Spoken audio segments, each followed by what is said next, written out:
اعوذ باللہ من الشیطان اللعین الرجیم بسم اللہ الرحمن الرحیم یا ایھا الذین آمنوا کتب علیکم الصیام کما کتب علی الذین من قبلکم لعلکم تتقون رب اشرح لی صدری ویسر لی امری واحلل عقدۃ من لسانی یفقہوا قولی۔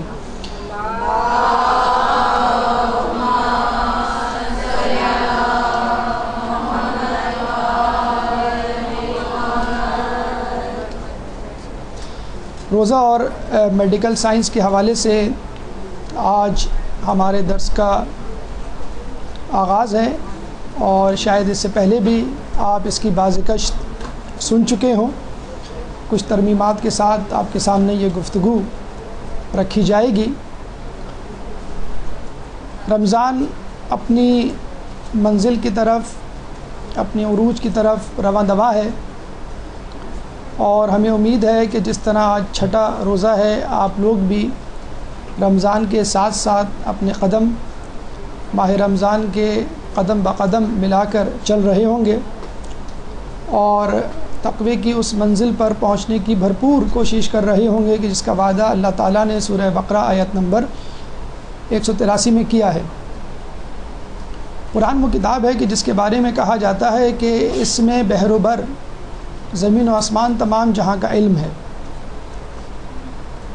اس کائنات میں خالق کائنات کو چھوڑ کر جو سب سے اہم مخلوق ہے وہ خود انسان کی ہے۔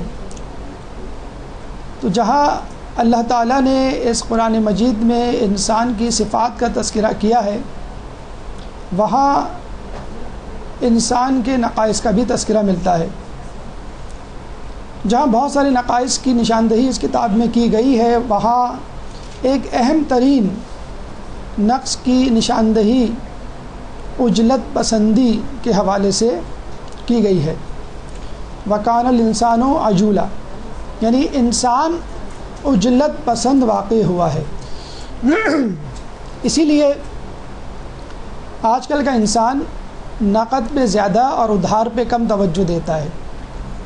اگر اس کو کسی حکم، کسی مسئلے، کسی عبادت کی طرف بلایا جائے، رغبت دی جائے، تو یہ کہتا ہے کہ مجھے اس کے دنیاوی، جسمانی، سائنسی فوائد بتلاؤ۔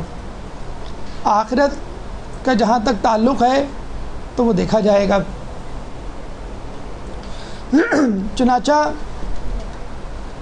درس دینے والے مبلغین، مدرسین، معلمین کو مجبوراً نماز کو یوگا سے، روزے کو ڈائٹنگ سے، اور تفکر کو میڈیٹیشن سے تشبیہ دینی پڑتی ہے، اور بات فوراً سمجھ میں آ جاتی ہے۔ لیکن یہ کچھ عجب نہیں اور نہ ہی ناجائز ہے کہ انسان اس حسی دور میں، آج کل کا بے حس انسان اس حسی دور میں رہتے ہوئے کچھ حسی ثبوت آپ سے طلب کرے، تو آپ کے لیے ضروری ہے کہ اس کو اس کی زبان میں سمجھائیں۔ چنانچہ لعلکم تتقون کی منزل شاید کچھ لوگوں کو سمجھ میں نہ آئے، چنانچہ اس کے لیے ہمیں سائنس کی لاٹھی کا سہارا لینا پڑتا ہے، اور اس کے بعد بھی بات ان کے سمجھ میں نہ آئے تو پھر خدا کی لاٹھی بے آواز ہے۔ ہماری گفتگو انشاءاللہ مندرجہ ذیل مراحل پر مشتمل ہوگی۔ سب سے پہلے چند مقدماتی گفتگو جو اس درس کو سمجھنے کے لیے ضروری ہے۔ اس کے بعد جسم اور غذا کا تعلق، کہ کس طرح غذا جسم پر اثر انداز ہوتی ہے۔ اس کے بعد ایک روسی ڈاکٹر، طبیب، سائنسدان کی تحقیق فاسٹنگ کے حوالے سے، امریکی اداروں کی تحقیق فاسٹنگ یا روزے کے حوالے سے، پانچواں مرحلہ اسلامی نظریات، قرآنی آیات و روایات اہل بیت معصومین کے حوالے سے، اور سب سے آخر میں کلام آخر۔ تو آئیے پہلے مرحلے یعنی مقدمے کی طرف چلتے ہیں۔ وہ چند نکات، وہ چند باتیں جو اس درس کو، اس مضمون کو، اس موضوع کو سمجھنے کے لیے شرائط میں شامل ہیں۔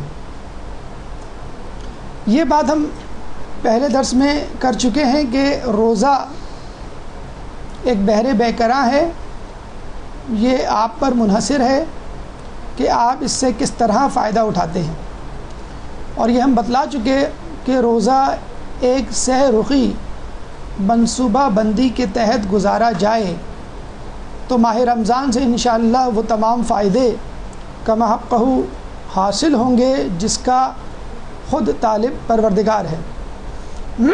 لعلکم تتقون، پہلا ٹارگٹ سورہ بقرہ کی آیت نمبر 183 میں،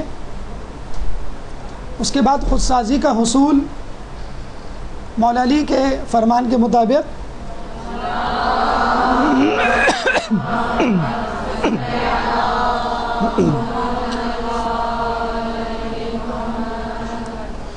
کہ روزہ عادتوں کو کنٹرول کرنے میں، قابو کرنے میں معاون ہوتا ہے، اور سب سے آخر میں صحت کا حصول۔ صوموا تصحوا، مختصر ترین حدیث صحت کے ایک عظیم نقطے کی طرف متوجہ کرتی ہے۔ تو یہ ہے وہ ٹرائکا جو آپ کو اس رمضان میں حاصل کرنا ہے۔ 3 اہم ترین منازل، 3 اہم ترین اہداف جو آپ کو اس رمضان میں حاصل کرنے ہیں، اور جس میں سے صحت کی منزل، صحت کا درجہ، صحت کا حصول، صحت کا ہدف آج ہمارا موضوع گفتگو ہے۔ یقین کیجئے یہ روزہ نہیں بلکہ تریاق ہے، اینٹیڈوٹ ہے ان تمام زہروں کے لیے، ان تمام گناہوں کے لیے، ان تمام مکروہات کے لیے، ان تمام غلاظتوں کے لیے جو سال بھر 11 مہینے آپ نے اپنے جسم میں، روح میں جمع کی، بشرط یہ کہ آپ فاسٹنگ ٹپس کی سجیسشنز ذہن میں رکھیں، وہ تمام شرائط جو اسلام میں روایات اور آیات کی صورت میں بتلا دی گئی ہیں۔ لیکن اس سے پہلے کہ ہم روزہ اور میڈیکل سائنس پہ کچھ گفتگو کریں، ایک اہم بات وحی اور سائنس کے حوالے سے کرنا ضروری سمجھتے ہیں۔ دیکھیے، روزہ ایک الہامی عبادت ہے، یعنی خدا کی طرف سے فرض کی گئی عبادت، اور اس کو ہم وحی الہی بھی کہتے ہیں۔ اور دیکھا جائے تو علوم 2 طرح کے ہیں، ایک الہامی علم اور دوسرا اکتسابی علم۔ مذاہب کا علم، یا یوں کہہ لیجئے مذہب اسلام کا علم، وحی الہی کا علم ہے، خدا کی طرف سے اس کے نبی پر اترا، اس کے لیے نبی پر ایمان لانا نہایت ضروری ہے۔ سائنس کا علم کسی پہ اترا نہیں بلکہ اکتساب کیا گیا ہے، اس کو حاصل کیا گیا خود انسان نے، اور اس کے لیے کسی فرد واحد کی گارنٹی، ضمانت، تصدیق ضروری نہیں، لیبارٹری کافی ہے۔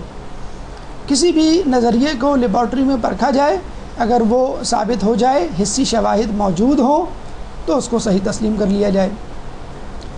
الہامی علم وقالو سمینا و اطوانا کی شرط پر حاصل کیا جاتا ہے۔ اگر آپ نے نبی پر شک کیا اور اس کی باتوں کی تصدیق کے لیے وقت مانگا، ہم سوچیں گے، پھر جواب دیں گے، پرکھیں گے، پھر بتلائیں گے، تو یقین کریں آپ کا عقیدہ مذہب پر متزلزل ہو جائے گا۔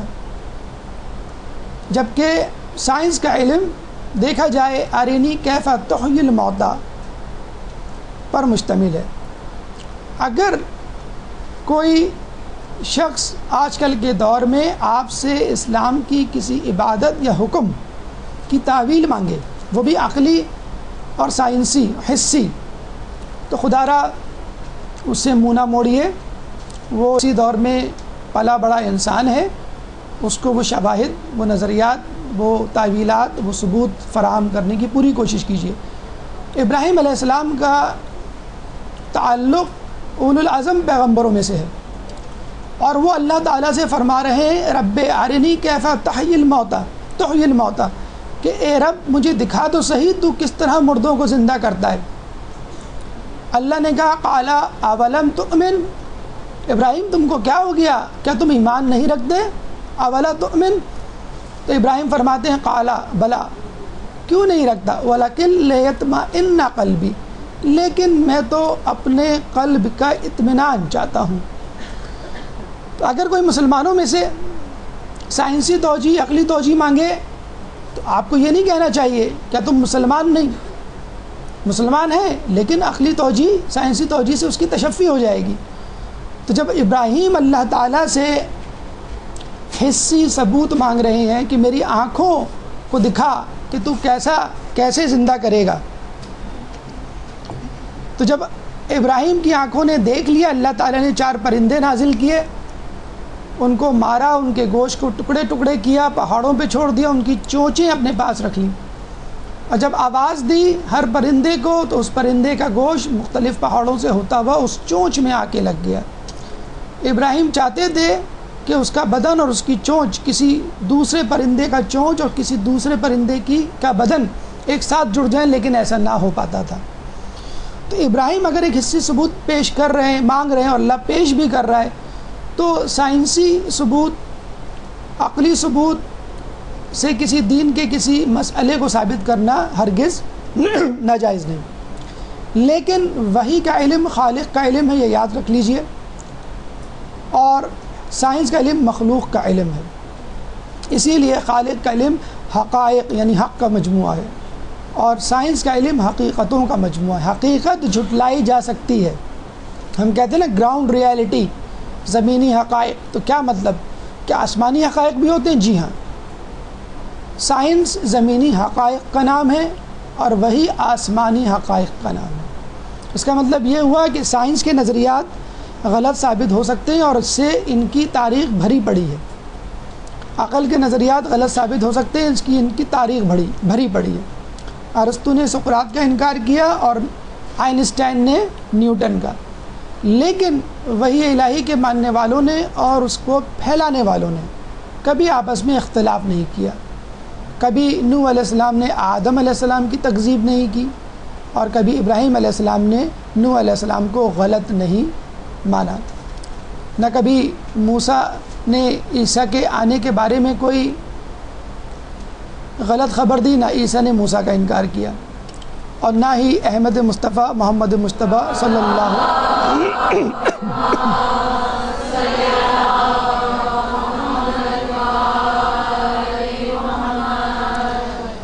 نے اپنے سے پہلے گزرے ہوئے نبیوں کا انکار کیا۔ اس کا مطلب 2 اور 2 4 کی طرح یہ ہے کہ کیا وحی کا علم صحیح ہے، سائنس کا علم غلط ہے؟ نہیں، سائنس اپنی ارتقاء کی منازل سے گزر رہی ہے۔ جس طرح ایک بچہ چلتا ہے، لڑکتا ہے، گرتا ہے، پھر اٹھتا ہے، پھر چلتا ہے، پھر گرتا ہے، پھر اٹھتا ہے، اور بالآخر چلنے میں کامیاب ہو جاتا ہے، تو سائنس بھی اسی طرح ٹٹول کر اپنے ہاتھوں سے چیزوں کو دیکھنا چاہتی ہے، چھونا چاہتی ہے، سننا چاہتی ہے اور آگے بڑھنا چاہتی ہے۔ اگر ہمارا دعویٰ ہے سائنسدان پرخلوص نیت کے ساتھ اس علم کو حاصل کریں تو یقیناً وہ اسی نتیجے پر پہنچیں گے جس نتیجے پہ ہمارے مجتہدین پہنچتے ہیں، وہ اسی مرکز پر پہنچیں گے جس مرکز پر خدا ان کو بلانا چاہتا ہے۔ اور اس کا بہترین ثبوت پچھلی صدی میں گزرنے والی 2 شخصیات ہیں۔ امام خمینی کی شخصیت کہ جس کو ٹائم میگزین نے most influential person in the world of the century 2000 قرار دیا، اور اسی میگزین نے آئنسٹائن کو پرسن آف دا ایئر قرار دیا، حالانکہ دونوں کے شعبے یکسر مختلف اور کچھ لوگوں کے مطابق تو متضاد، لیکن آپ نے دیکھا امام خمینی کا بھی خاتمہ بالخیر ہوا، مذہب اہل بیت پر ہوا، اور آئنسٹائن کا بھی خاتمہ مذہب اہل بیت پر ہوا۔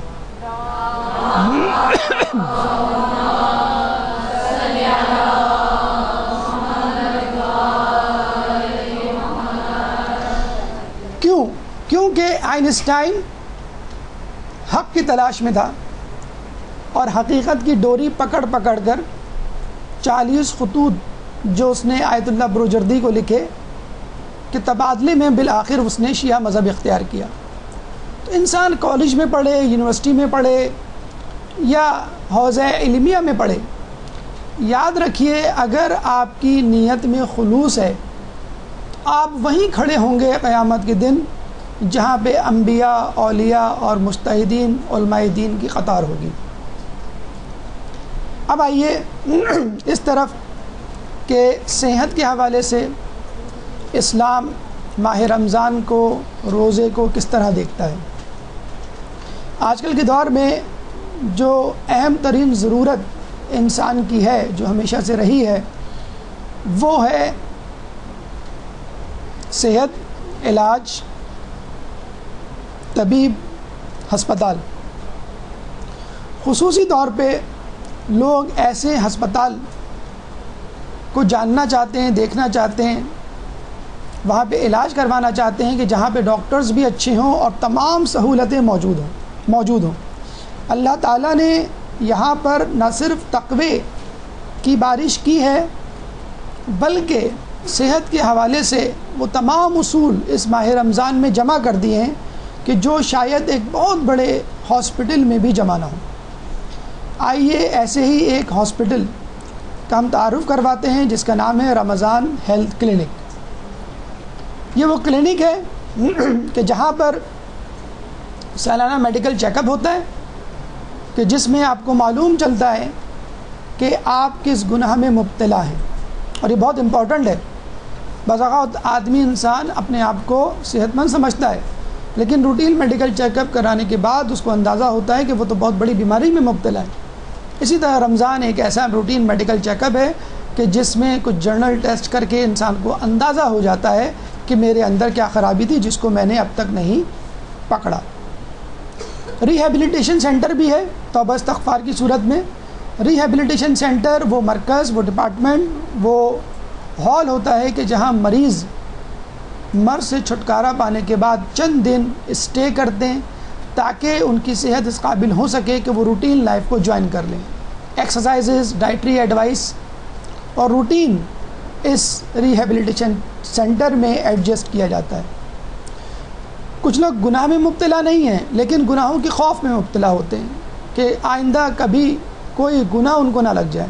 ایسے لوگوں کے لیے ویکسینیشن سینٹر یہاں موجود ہے، اور یہ ویکسین نہ صرف بچوں کو لگائی جاتی ہے بلکہ خود بڑے بھی لگاتے ہیں۔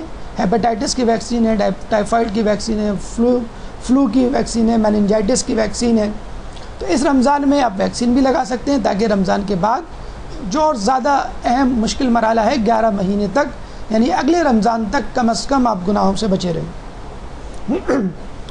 سب سے اہم اور یونیک ڈپارٹمنٹ کارڈیک مانیٹرنگ کا ہے کہ جس میں حسد، کینہ، ریاکاری جیسے چھپے ہوئے وائرسز جو عموماً الیکٹران مائکروسکوپ سے بھی نظر نہیں آتے، وہ آپ کو اس میں نظر آ جاتے ہیں۔ اسی چینجز آپ کو بتلا دیں گی کہ آپ کا دل کس کے حسد میں مبتلا ہے اور کس شخصیت کا کینہ آپ کے دل میں پروان چڑھ رہا ہے اور کیوں کر ریاکاری آپ کے نیک اعمال میں شامل ہے۔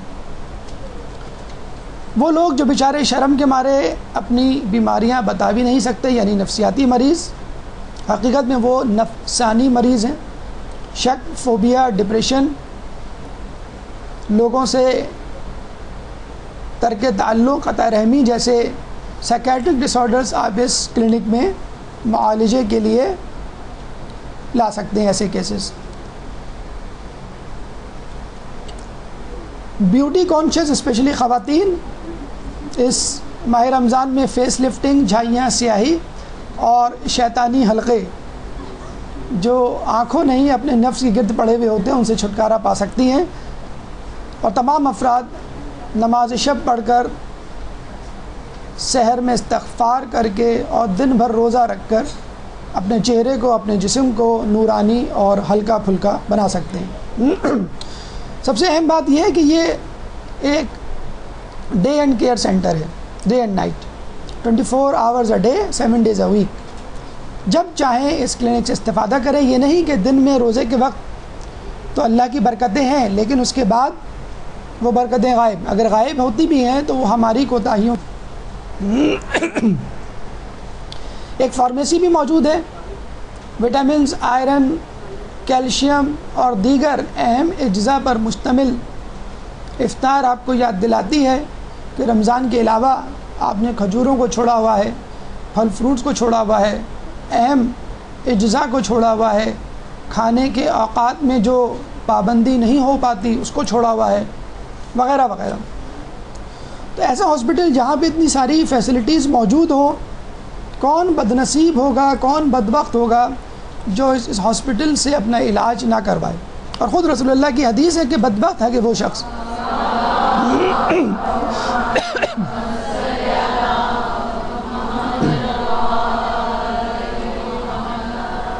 بدبخت کہا گیا ہے اس شخص کو کہ جو اس مہینے کو پائے اور اپنی مغفرت نہ کروائے۔ اسپیشلی ان لوگوں کے لیے یہ کلینک ہے، ہاسپٹل ہے، علاج و معالجے کا سینٹر ہے کہ جو کہتے ہیں ہے زندگی کا مقصد معدے کے کام آنا۔ جی ہاں، کچھ لوگ جینے کے لیے کھاتے ہیں اور کچھ لوگ کھانے کے لیے جیتے ہیں،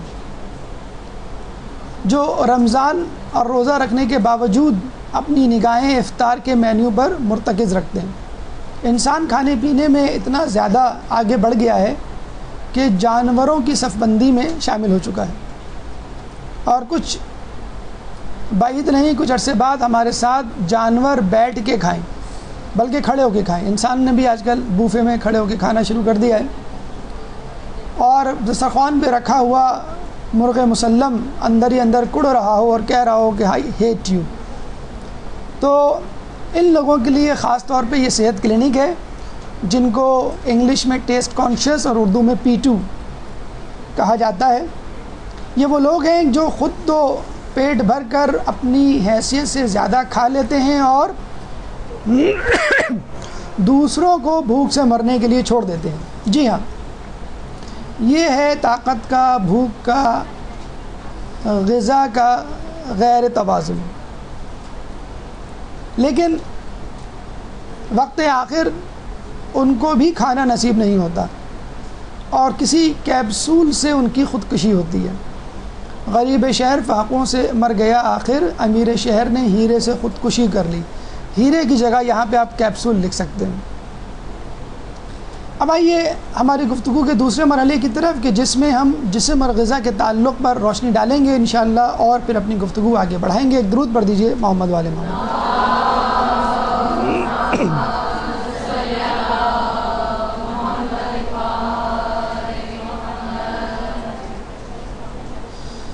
دیکھیں، ہمارا نظام ہاضمہ ایک مثال سے واضح طور پہ بآسانی سمجھ میں آ جانا چاہیے۔ جس طرح آپ باہر سے بازار سے سودا لے کر آتے ہیں کچن میں، اس میں سے جو چیزیں آپ کو پکانی ہوتی ہیں فار دا ٹائم بینگ آپ اس کو پکا لیتے ہیں اور پکا کر دسترخوان پہ رکھ دیتے ہیں، اور جو چیزیں بچ جاتی ہیں اس کو شام کے لیے، کل کے لیے، اگلے ہفتے کے لیے فریج میں، اسٹور ہاؤس میں رکھ دیتے ہیں۔ اگر فرض کر لیجئے آپ بازار سے زائد سودا لے آئیں، یعنی فریج میں، اسٹور ہاؤس میں چیزیں ابھی بھی رکھی ہوئی ہیں اور آپ زیادہ لے آئیں، تو پھر ہوگا کیا کہ آپ کا لایا گیا سودا دسترخوان کی زینت بنے گا، اور فریج میں یا اسٹور ہاؤس میں رکھی ہوئی چیز ویسی کی ویسی رہے گی، اور ایک وقت آئے گا کہ وہ چیز سڑ جائے گی، گل جائے گی، اور اب اس کو کھانے والا بیمار پڑ جائے گا۔ بالکل اسی طرح ہم جو غذا کھاتے ہیں وہ معدے میں جاتی ہے، اور معدہ اس کو جسم کے ٹیشو میں سپلائی کرتا ہے۔ اب جو غذا بچ جاتی ہے، جس کی آپ کو فی الوقت ضرورت نہیں ہوتی، وہ جگر میں چلی جاتی ہے تاکہ آئندہ کھانے، آئندہ گھنٹوں، آئندہ دن کے لیے کام آئے۔ اگر فرض کر لیجئے جگر میں رکھی ہوئی غذا موجود ہو اور آپ دوبارہ کھا لیں، ہمارا تو یہ حال ہے، معدے میں یہ غذا رکھی ہوتی ہے اور پھر دوبارہ کھا لیتے ہیں، جگر تو بہت دور کی بات ہے۔ افطار کی کھانا کھاؤ گے؟ جی ہاں بالکل، دن میں تو نوبت نہیں ملے گی، تو جتنا کھا سکتے ہیں ہم کھا لیں۔ تو معدے میں غذا آنے کے بعد جسم کا حصہ بنتی ہے، اور کچھ غذا اسٹور ہو جاتی ہے جگر میں۔ اگر فرض کر لیجئے جگر کی غذا جو اسٹورڈ ہے استعمال نہ ہو اور بدستور کھاتے چلے جائیں، تو پھر کیا ہوگا؟ جگر میں رکھی ہوئی غذا رکھے رکھے سڑ جائے گی، اور ایک وقت آئے گا وہ ابل کر بائی فورس جگر سے باہر آ جائے گی اور پورے جسم میں پھیل جائے گی۔ لیکن اس مرتبہ یہ بطور غذا نہیں استعمال ہوگی، بلکہ بطور زہر استعمال ہوگی۔ چنانچہ جگر میں ایک حد تک ایک مدت تک رکھنے والی غذا تو اپنے طور پہ صحیح رہتی ہے، لیکن ایک ٹائم لمٹ کے بعد وہ زہر کا روپ دھار لیتی ہے اور جو بعد میں بیماری کا سبب بنتا ہے۔ تو جگر جو کبھی فریج تھا اب فائر بن چکا ہوتا ہے اور آپ کے جسم میں وہ آگ پھیلا رہا ہوتا ہے بجائے اس کے کہ وہ آپ کی بھوک بجھائے۔ دیکھیے غذا آپ کوئی سی بھی کھائیں، کلو وشربو ولا تسرفو کی مصداق، اسراف، زیادتی، اضافی غذا، کوئی بھی چیز، کوئی بھی عمل ہمیشہ نقصان کا سبب بنتا ہے۔ اگر فرض کر لیجئے آپ کی غذا میں پروٹین حد سے زیادہ ہے یا آپ غذا زیادہ کھا رہے ہیں تو آٹومیٹکلی پروٹین زیادہ ہوگی، نارملی 15% ہوتی ہے پروٹین۔ اگر پروٹین زیادہ ہوگی تو پروٹین کی جو جگہ ہے اسٹور ہونے کی، ڈمپ ہونے کی، وہ ہے جلد، اور جلد میں ڈمپ ہونے کے بعد جلد میں جھریاں پیدا کر دے گی اور وقت سے پہلے بڑھاپا آ جائے گا۔ یہی پروٹین ٹوٹ کر یورک ایسڈ میں چینج ہو جاتا ہے اور پھر ہڈیوں میں، جوڑوں میں، اسپیشلی پاؤں کے انگوٹھے میں جمع ہو جاتا ہے اور نقرس کے مرض کا سبب بنتا ہے، جس کو عربی میں مرض الملوکیہ بھی کہتے ہیں، اردو میں گھٹیا کہتے ہیں، لیکن اس کا مطلب یہ نہیں کہ یہ گھٹیا لوگوں کو ہوتا ہے۔ ایک زمانے میں یہ بادشاہوں کو ہوا کرتا تھا، کیوں کہ وہ گوشت زیادہ کھاتے تھے، بلکہ گوشت ہی کھاتے تھے، جانور کا نہیں ملے تو انسانوں کا۔ تو گوشت میں موجود یورک ایسڈ جوڑوں میں جمع ہو جاتا تھا اور وہ نقرس کا سبب بنتا تھا، گاؤٹ جسے کہتے ہیں۔ نشاستہ یعنی شوگر آپ کے کھانے میں، غذا میں زیادہ ہو تو آبویسلی آپ کو معلوم ہے جس سے شوگر ہو جاتی ہے، ڈائبٹیز ہو جاتی ہے۔ چکنائی زیادہ ہو تو یہ خون کی نالیوں میں جا کے جم جائے گی، خون کی نالیوں کو تنگ کر دے گی اور انسان کو بھی تنگ کر دے گی، جو بعد میں بلڈ پریشر میں اضافے کا سبب بنتی ہے۔ اور یہی چکنائی اگر دل کی نالیوں میں جا کر جمع ہو جائے تو دل میں درد کا سبب بنتی ہے، جس کو انجائنا کہتے ہیں۔ دماغ کی نالیوں میں جا کے جمع ہو جائے تو خون کی سپلائی دماغ میں کم ہو جاتی ہے، فالج کا سبب بنتی ہے۔ اسکن کی نالیوں میں، خون کی نالیوں میں جا کے جمع ہو جائے تو بال گرنے لگتے ہیں۔ آپ نے دیکھا ہوگا کہ شہری علاقوں میں اسپیشلی آج کل بال گرنے کا بہت رجحان ہو گیا ہے۔ لوگ نظر سے گرنے کی کم فکر کرتے ہیں، بالوں کی گرنے کی زیادہ فکر کرتے ہیں۔ چہرے پر دانے اس لیے ہو جاتے ہیں کہ ہیئر فالیکلز، ہیئر کی جو روٹس ہیں وہ بلاک ہو جاتی ہیں چکنائی کے سبب۔ خود کولیسٹرول جب پتے میں جاتا ہے تو وہاں جا کے بیٹھ جاتا ہے اور پھر پتے کی پتھری میں تبدیل ہو جاتا ہے اور بڑے بڑوں کا پتا پانی ہو جاتا ہے۔ عمومی اثر یعنی ایز اے ہول اگر غذا کھائیں، اوور آل وزن کی زیادتی خود ایک مرض ہے۔ اوبیسٹی آج کل ایک مرض کہلائی جاتی ہے میڈیکل سائنس میں۔ چلنے پھرنے کے دوران سیڑھی اترتے چڑھتے اگر آپ سلپ ہو گئے تو اتنا بھاری بھرکم وزن آپ کی ہڈیاں نہیں اٹھا سکتی، چنانچہ فریکچر بآسانی ہو جاتا ہے۔ خود اسٹیمنا ایسے لوگوں کا کم ہوتا ہے جو بہت زیادہ کھاتے ہیں، اور آخر میں ان تمام بیماریوں کے سبب بہت سارے کھانوں سے محروم رہ جاتے ہیں اور یہ احساس محرومی کا سبب بنتا ہے۔ تو یہ گاؤٹ ہے جو زیادہ گوشت کھانے سے، پروٹین کھانے سے ہوتا ہے۔ ذیابیطس نشاستے کی زیادتی کی وجہ سے ہوتا ہے۔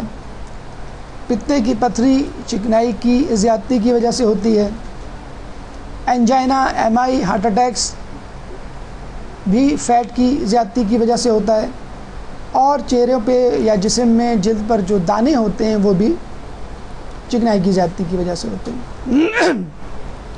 جسم اور غذا کے اس تعلق کو سمجھنے کے بعد آئیے دیکھتے ہیں کہ ایک رشین ڈاکٹر نے فاسٹنگ، بھوکا رہنے یا ہمارے زبان میں روزے کے حوالے سے کیا تحقیق کی اور غذا میں کمی کے اثرات کو کس طرح ریکارڈ کیا اور کس طرح اس کو لوگوں تک پہنچایا اور اس سے آگہی لوگوں میں پھیلائی۔ ایک درود پڑھ دیں محمد علیہ۔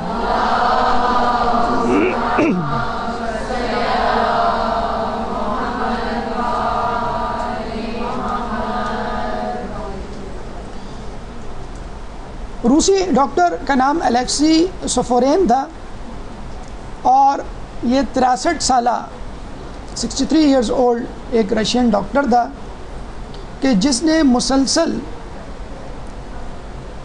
40 دن روزہ رکھا، جس کو آپ روزہ تو نہیں فاقہ کہہ لیجئے، کیونکہ اس کے اپنے عقیدے کے حوالے سے تھا، اپنے تحقیق کے حوالے سے تھا، ہماری طرح سحر و افطار نہیں تھی۔ ان 40 دنوں میں اس نے فقط پانی، چائے، لیموں کا رس، اس کے علاوہ کوئی غذا نہیں استعمال کی، اور اس دوران جو اثرات اس کے جسم پر مرتب ہوتے رہے، ان اثرات کو وہ ترتیب وار تحریر کرتا گیا تاکہ دوسروں کی رہنمائی کر سکے، اور اس کا ثمر پھل کیا ملا؟ گویا ایک حیات نو، تجدید حیات، ایک نئی زندگی اس کے ہاتھ آ گئی، اور اس کے بعد وہ خود اپنے اندر ہونے والی تبدیلیوں سے اتنا متاثر ہوا کہ اس نے روزے یا فاسٹنگ کے حوالے سے کتاب لکھ ڈالی۔ یہ کتاب شروع میں رشین زبان میں تھی، لیکن اس کی مقبولیت اتنی بڑھی کہ عربوں نے اس کو عربی زبان میں ڈھالا، لیکن اس کے باوجود اس کی شہرت میں کوئی کمی نہیں ہوئی، اور مزید آگہی بڑھتے بڑھتے جب ایران پہنچی تو ایران کے لوگوں نے اس کی فارسی میں کتاب چھاپ ڈالی۔ پرشین زبان میں اس کتاب کو ڈھالنے کا سہرا محمد جعفر امامی کے سر ہے، اور اس کا دیباچہ ناصر مکارم شیرازی نے لکھا۔ انہوں نے اس کے مقدمے میں اس کتاب کو 1 یا 2 مرتبہ نہیں بلکہ 3 مرتبہ پڑھنے کی درخواست کی، اور اس کتاب سے حاصل ہونے والے میسج یعنی کم خوری، گرسنگی پہ توجہ دلائی، اور یہ کتاب شہرت کے پاؤں پر چلتے چلتے پاکستان پہنچی۔ تو اس کا اردو ترجمہ ذوالفقار علی زیدی نے کیا عباس ٹاؤن کے، اور دیباچہ حکیم محمد سعید نے کیا، جو اب اس دنیا سے رخصت ہو چکے ہیں، لیکن ساری زندگی وہ حکمت کی سب سے اہم حکمت یعنی کم خوری پر درس اور نصیحتیں اور مشورے دیتے رہے۔ آپ کو یہ کتاب ملے تو آپ ضرور پڑھیے گا، جس طرح اس میں معجزاتی انکشافات ہیں، ان کو پڑھ کر اپنے روزے کا قبلہ درست کیجئے گا کہ ایک نان مسلم اگر فقط فاقہ کر کے اپنی نئی زندگی پا سکتا ہے تو کیا خداوند متعال ہمیں آخرت کے ساتھ اس دنیا میں ایک نئی زندگی نہیں عطا کر سکتا؟ کیا ہمیں ہماری بیماریوں سے چھٹکارا نہیں دلا سکتا؟ کیا وہ خدا جو لعلکم تتقون کی منزل کا متلاشی اور مطلوب ہے چاہتا ہے کہ مومن تقوی کی منزل تک پہنچ جائے، تو کیا وہ خدا نہیں چاہتا کہ ایک مومن صحت مند رہے؟ الیکسی سوفورین نے یہ نتائج، تبدیلیاں جب دیکھی تو باقاعدہ تحقیق کی ٹھانی، اور اس نے کہا کہ میرے جسم میں حیرت انگیز تبدیلیاں واقع ہیں۔ پہلے میں وہ لیکچرز بھی دیا کرتا تھا، کہتا تھا کہ میں فقط 1 گھنٹے سے زیادہ لیکچر نہیں دے پاتا تھا، اور اس 40 دن کے فاقے کے بعد میں 2 گھنٹے بغیر کسی تھکاوٹ کے بول سکتا ہوں۔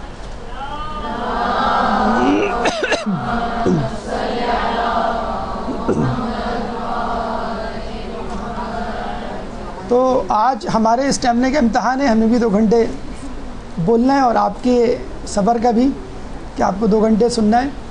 چہرے کی جھریاں اس نے کہا کہ میرے چہرے پہ جو تھیں وہ غائب ہو گئیں۔ بڑھاپے میں جو راشا ہو جاتا ہے، کپکپاہٹ ہو جاتی ہے ہاتھوں میں پیروں میں، وہ ختم ہو گئی۔ حلق میں اس کی سوزش تھی، فرنجائٹس تھا، اس سے اس کو چھٹکارا مل گیا۔ بال جو اس کی گر رہے تھے وہ گرنا بند ہو گئے۔ حالانکہ ہونا تو یہ چاہیے کہ انسان روزے میں، فاسٹنگ میں، فاقے میں کمزوری کا شکار ہو، لیکن اس کا اسٹیمنا بڑھ جاتا ہے۔ اچھا، یہ آپ کو یہ جان کر حیرت ہوگی کہ نہ صرف عرب، نہ صرف اسلام، بلکہ خود اسلام سے پہلے یونانیوں میں اور دیگر قوموں میں یہ ایک اصول تھا کہ جنگجو سپاہی کبھی پیٹ بھر کر جنگ لڑنے نہیں جاتا تھا، ہمیشہ بھوک کی حالت میں جاتا تھا۔ اور آج کل کا اسپورٹس رول بھی یہی کہتا ہے کہ کھلاڑی خالی پیٹ میدان میں اترے۔ ایکسرسائز کرنے والے بھی یہی گر بتلاتے ہیں کہ یا تو ایکسرسائز شام کے وقت کرو یا صبح کے وقت جب پیٹ خالی ہوتا ہے۔ تو یقین کیجئے جب آپ کا پیٹ خالی ہوتا ہے تو آپ کے عضلات تندرست، توانا، متحرک ہوتے ہیں، کیونکہ پیٹ بھرنے کے بعد تو آپ کا بلڈ فلو معدے کی طرف ہو جاتا ہے۔ آپ نے دیکھا ہوگا کہ وہی قدم جو افطاری سے پہلے 2 گھنٹے تک کھڑے ہو کے کچن میں پکوڑے پکاتے ہیں، انہی قدموں میں لغزش آ جاتی ہے، اور افطار کے بعد 2 منٹ نہیں کچن میں بیٹھنا یا کھڑا ہونا گوارا ہوتا ہے۔ مرد حضرات جو 8 گھنٹے 10 گھنٹے کی ڈیوٹی کر کے آتے ہیں، وہ افطار کے بعد اپنے بستر سے کروٹ لینے کے لیے بھی سوچتے ہیں۔ تو کیا فرق ہے پیٹ بھرے کا اور بھوکے کا؟ اس کی مثال بالکل ایسی ہے کہ ایک شخص کے ہاتھ میں ایک کنکر دے دیا جائے اور کہا کہ تم پہاڑی پہ چڑھو، اور دوسرے شخص کے ہاتھ میں اتنا بڑا پتھر دیا جائے جو اس کے وزن سے بھی زیادہ ہو، اور تم پہاڑی پہ چڑھو، تو کون سا شخص پہاڑی پہ چڑھنے کے زیادہ، جسے کہتے ہیں کہ متلاشی ہوگا، اس کے لیے آسان ہوگا، جس کے پاس کم وزن ہوگا؟ اس نے کہا کہ میرے چہرے کی جھریاں ختم ہو گئی۔ اچھا، ہونا تو یہ چاہیے کہ کمزوری سے، نقاہت سے چہرے پہ جھریاں پڑ جائیں، نہیں، چہرے پہ جھریاں پروٹین کی ایکسس سے پڑتی ہے، اور پروٹین آپ کی غذا میں موجود ہے، تو غذا کی زیادتی خود آپ کے بڑھاپے میں ممدود و معاون ہے۔ آپ نے دیکھا ہوگا اپنے نانی اور دادی اور پرانے زمانے کے لوگوں کو سنیے، دیکھیے، پوچھیے، تو وہ آپ کو بتلائیں گے کہ لوگ 40 50 سال میں بھی جوان نظر آتے تھے، اور آج کل 30 سال کا نوجوان بوڑھا نظر آتا ہے، اور دل کے اور دیگر امراض جو کسی زمانے میں بڑھاپے میں ہوتے تھے آج جوانی میں ہو رہے ہیں۔ اسی طرح کپکپاہٹ، اس کا بھی تعلق آپ کی رگوں سے ہے۔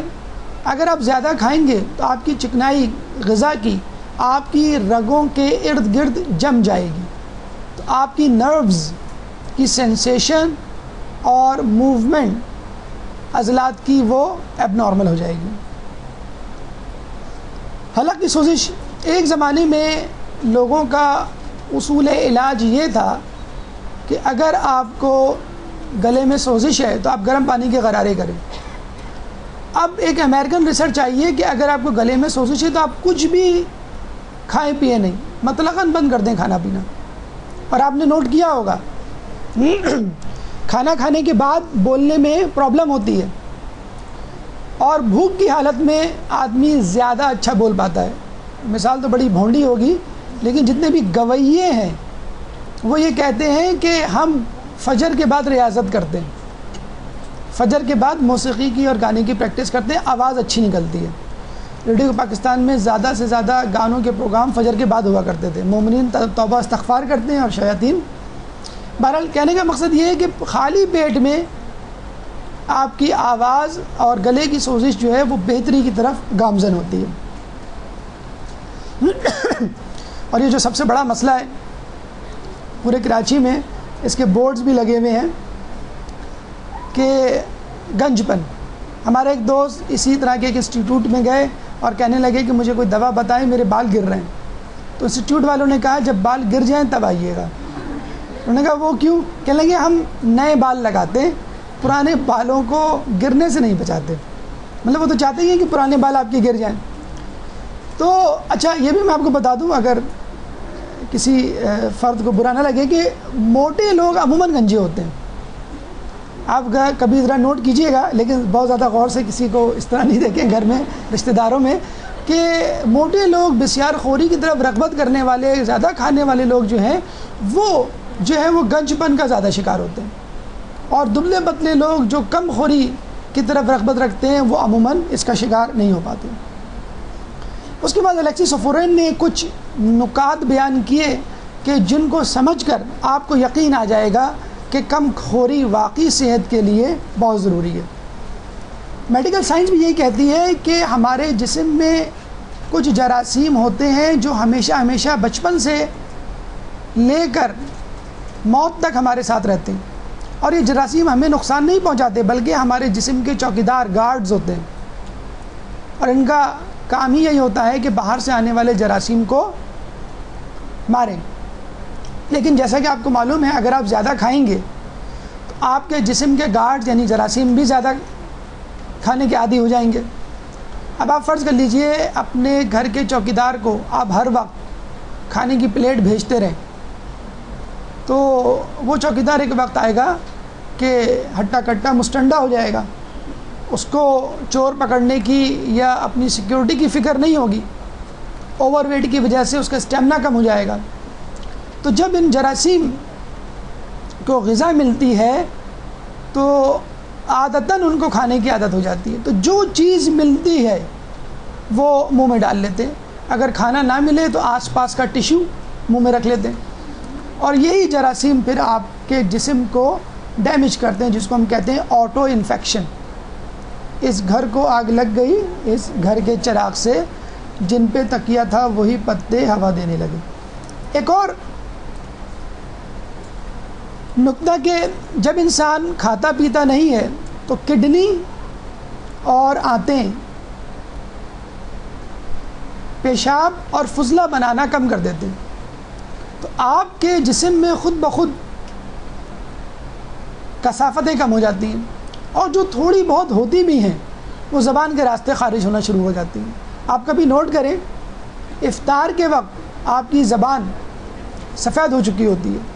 اکثر آپ نے دیکھا بھی ہوگا، بچے ایک دوسرے سے پوچھ رہے ہوتے ہیں تمہارا روزہ ہے؟ ہاں ہمارا روزہ ہے۔ اچھا زبان دکھاؤ۔ زبان دیکھ کے جس طرح ڈاکٹر ٹائیفائڈ کا فیصلہ کرتا ہے، بچے فیصلہ کرتے ہیں ہاں ابھی تمہارا روزہ ہے، تمہاری زبان سفید ہو رہی ہے۔ تو یہی زبان اگر آپ کچھ عرصے کے لیے اور اپنا فاقہ بڑھا دیں تو براؤن ہو جائے گی، اور پھر بالکل جسے کہتے ہیں ڈارک براؤن، کہ زبان کے ذریعے وہ کثافتیں نکلتی ہیں۔ اچھا یہاں پر اس حدیث کو یاد کیجئے کہ جس میں رسول فرماتے ہیں روزہ دار کی منہ کی بدبو خدا کے نزدیک مشک کی خوشبو سے بہتر ہے، زیادہ افضل ہے۔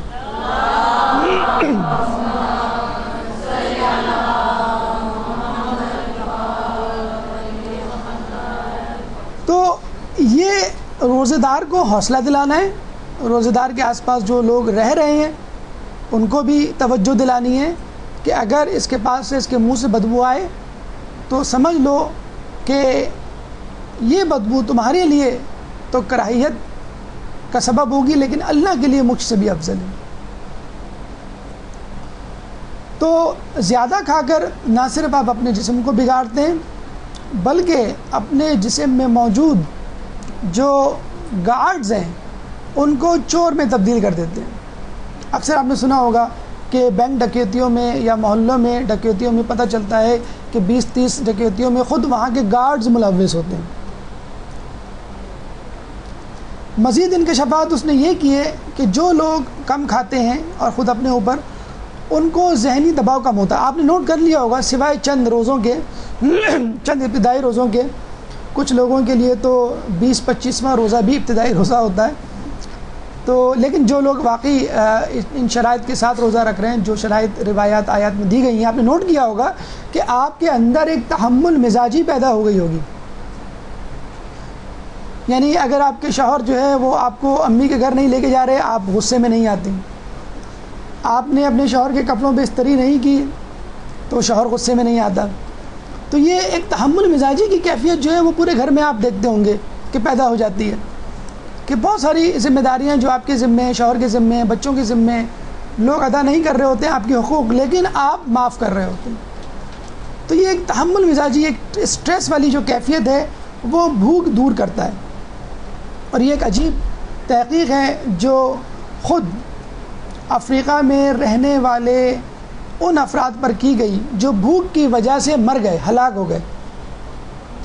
سائنسدانوں نے ریسرچ کی تو پتہ چلا کہ ہلاک ہونے والوں کے جسم میں جو آخری عضو تھا وہ ذہن تھا، یعنی ان کا دل پہلے مر گیا، جگر پہلے مر گیا، پھیپھڑا پہلے مر گیا، کڈنی پہلے مر گیا، ذہن نے آخر وقت تک کام کیا اور سب سے آخر میں ذہن جو ہے وہ غیر فعال ہوا۔ اب یہاں پر اس حدیث کو یاد کیجئے کہ خدا نے علم بھوک میں چھپا رکھا ہے اور لوگ اسے شکم سیری میں تلاش کرتے ہیں۔ اس کا مطلب یہ ہوا کہ انسان بھوک کی حالت میں فہم و فراست کا مالک ہوتا ہے، اور آپ کو معلوم ہوگا کہ ہمیں جس چیز کی سب سے زیادہ ضرورت ہے وہ ہے عقل۔ شہوت اور غضب ہی کو تو دبانے کا، کنٹرول کرنے کا نام ہے روزہ، اور آپ کو ہم پہلے بتا چکے ہیں آپ کا نفس 4 اجزاء پر مشتمل ہے: وہم، شہوت، غضب اور عقل۔ کھانا کم کھا کر آپ اپنی شہوت، غضب اور وہم کو کنٹرول کر رہے ہیں، اور ایٹ دا سیم ٹائم آپ کی عقل میں اضافہ ہو رہا ہے۔ تو اس کا مطلب یہ ہوا کہ آپ کے جسم، آپ کے نفس، آپ کی زندگی کا فیصلہ عقل کر رہی ہے، عقل ڈرائیونگ سیٹ پر ہے۔ تو بھوکا رہنا عقل کی حوصلہ افزائی کے مترادف ہے، روزہ رکھنا حکمت میں اضافے کا سبب بنتا ہے۔ اس بات سے نہیں ڈریے کہ روزہ رکھ کے شاید میری زندگی کو خطرہ ہے، اگر خطرہ ہوا بھی تو آپ کی عقل آخر وقت تک کام کرتی رہے گی۔ اب آئیے امریکی تحقیق کی طرف کہ جو چند اداروں نے کی اور روزے یا فاسٹنگ یا فاقے کے حوالے سے اپنی گزارشات لوگوں کے سامنے پیش کی۔ ایک درود پڑھ دیجئے محمد والے محمد۔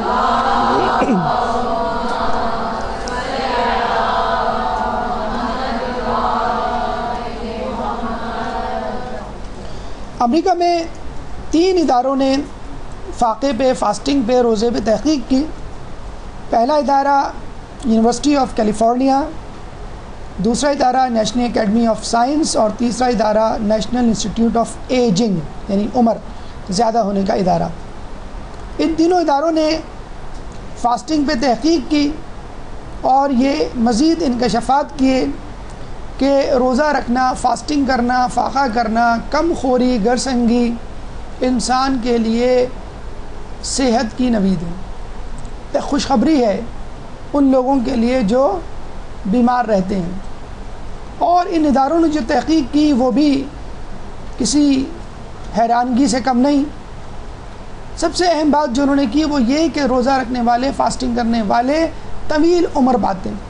اس کی مثال ہم دے چکے کہ ایک انسان کو ایک کنکر ہاتھ میں لے کر سفر کرنے کے لیے کہا جائے اور دوسرے کو ایک بہت بڑا بھاری پتھر، تو بہت بڑا بھاری پتھر لے کے جانے والا انسان شاید چند قدم، چند گز چل کر ہمت ہار دے، لیکن کنکر ہاتھ میں لے کے جانے والا انسان بہت دور تک سفر کر سکتا ہے۔ زخم، ایسے لوگوں کے زخم جلدی بھر جاتے ہیں۔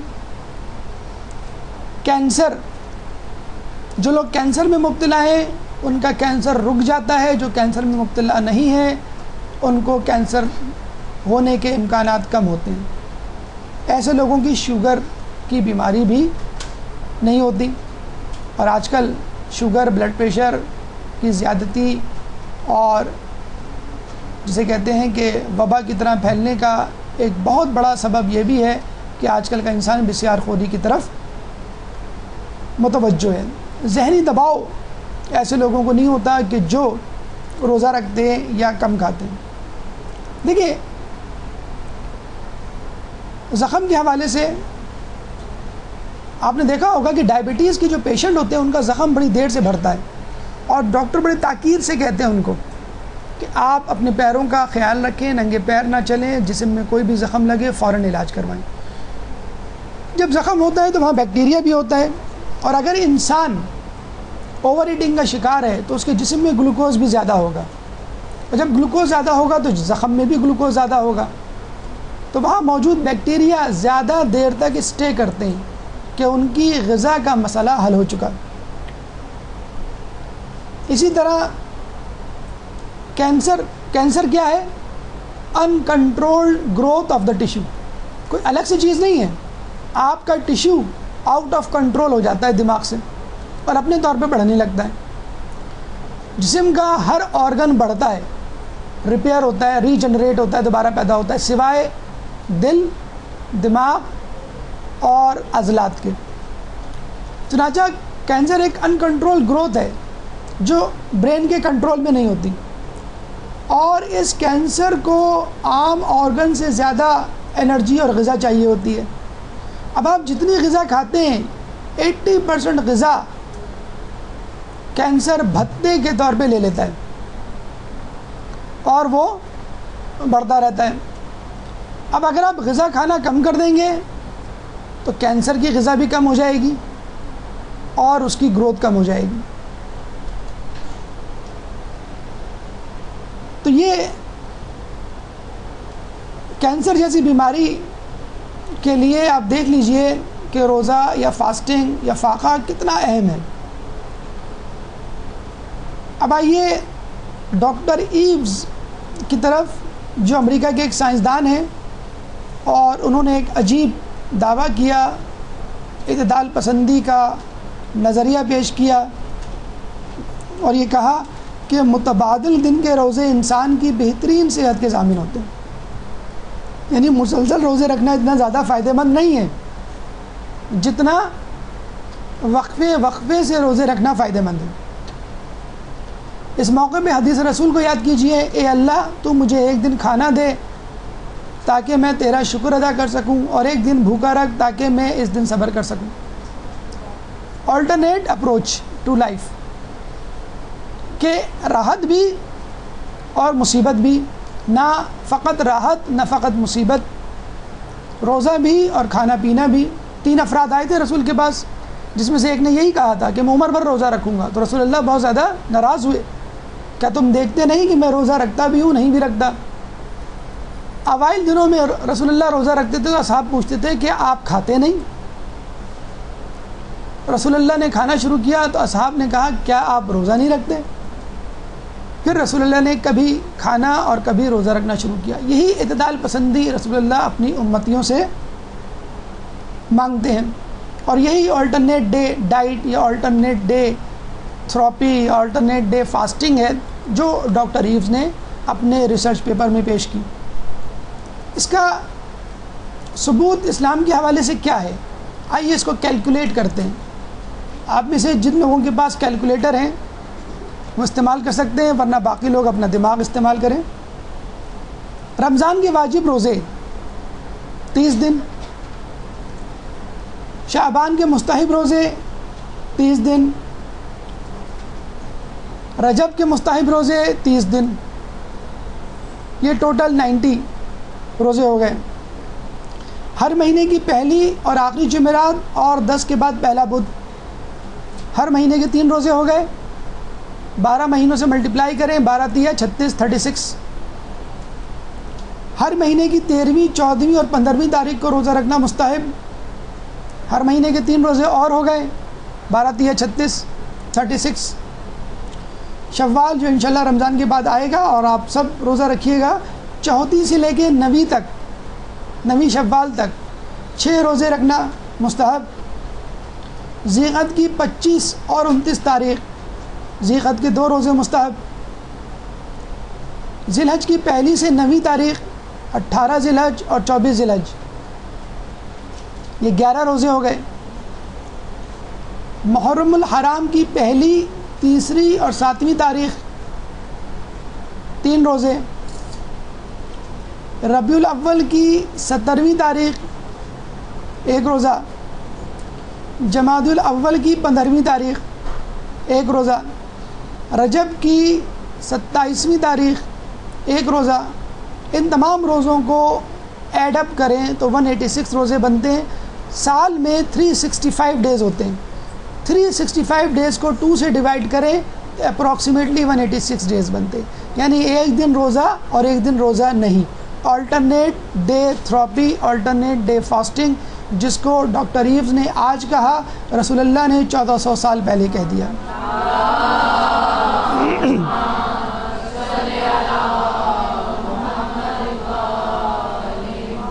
توضیح المسائل صفحہ نمبر 260 260 پہ یہ تفصیل آپ دیکھ سکتے ہیں۔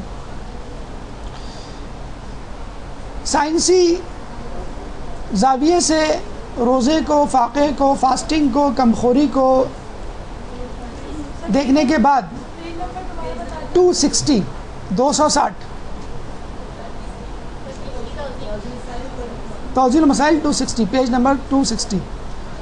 آئیے اب اسلامی نظریے سے چند آیات روایات کا مطالعہ کریں اور اس کو خالصتاً عقلی اور سائنسی زاویے سے دیکھیں کہ کس طرح روزہ ہماری دنیاوی منزلوں مقاصد کو پورا کرتا ہے. ایک درود پڑھ دیں محمد والے محمد.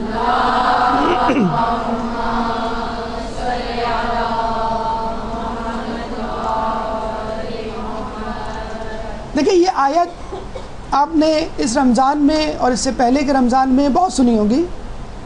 یا ایھا الذین آمنوا کتب علیکم الصیام کما کتب علی الذین من قبلکم لعلکم تتقون، کہ اے ایمان والوں تم پر روزے فرض کیے گئے ہیں جس طرح تم سے پہلے لوگوں پر فرض کیے گئے تھے تاکہ تم متقی بن جاؤ.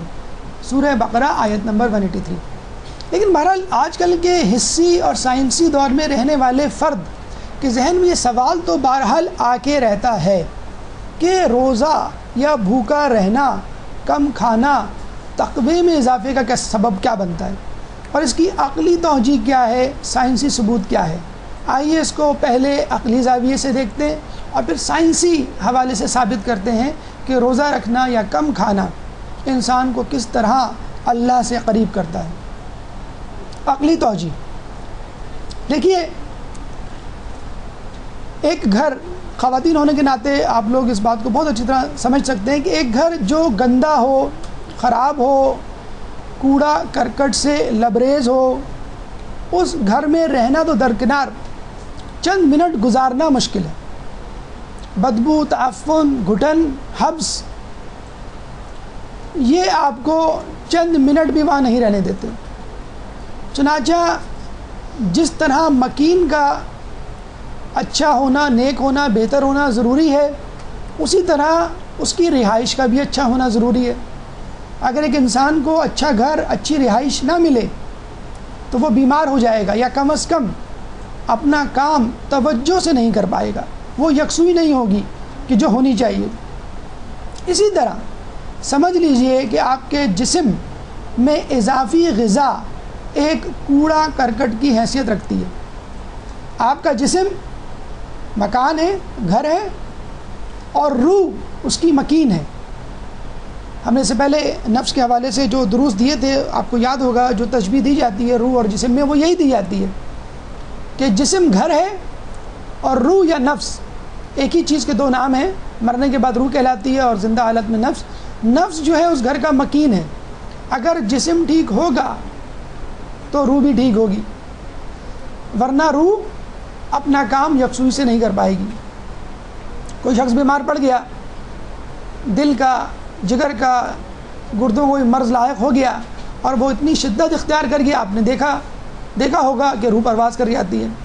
اسی طرح ایک بسیار خور انسان جو بہت زیادہ کھاتا ہے، اس کا جسم یعنی اس کا گھر جہاں پہ روح رہ رہی ہے، کوڑا کرکٹ غلاظتوں سے بھر جاتا ہے. ایسا گھر جس میں فرنیچر بھی ہو، کھانے پینے کی اشیاء بھی ہوں اور دیگر لوازمات بھی ہوں، کوئی شخص رہنا پسند نہیں کرے گا. ہاں اگر گھر نیٹ، کلین، صاف ستھرا ہو تو ہر کسی کا دل چاہے گا کہ میں اس جگہ پہ، اس مکان میں، اس گھر میں چند لمحے، چند منٹ، چند دن گزاروں، اور یہ آپ کے کام کو آسان بنانے میں معاون ہوگا. تو اپنے جسم کو تر و تازہ رکھیے، صحت مند رکھیے، تاکہ آپ کی روح جو ہے یکسوئی کے ساتھ توجہ سے اپنے کام کو، اپنے مطالعے کو، اپنی عبادت کو انجام دے سکے. اب آئیے سائنسی توجیہ کی طرف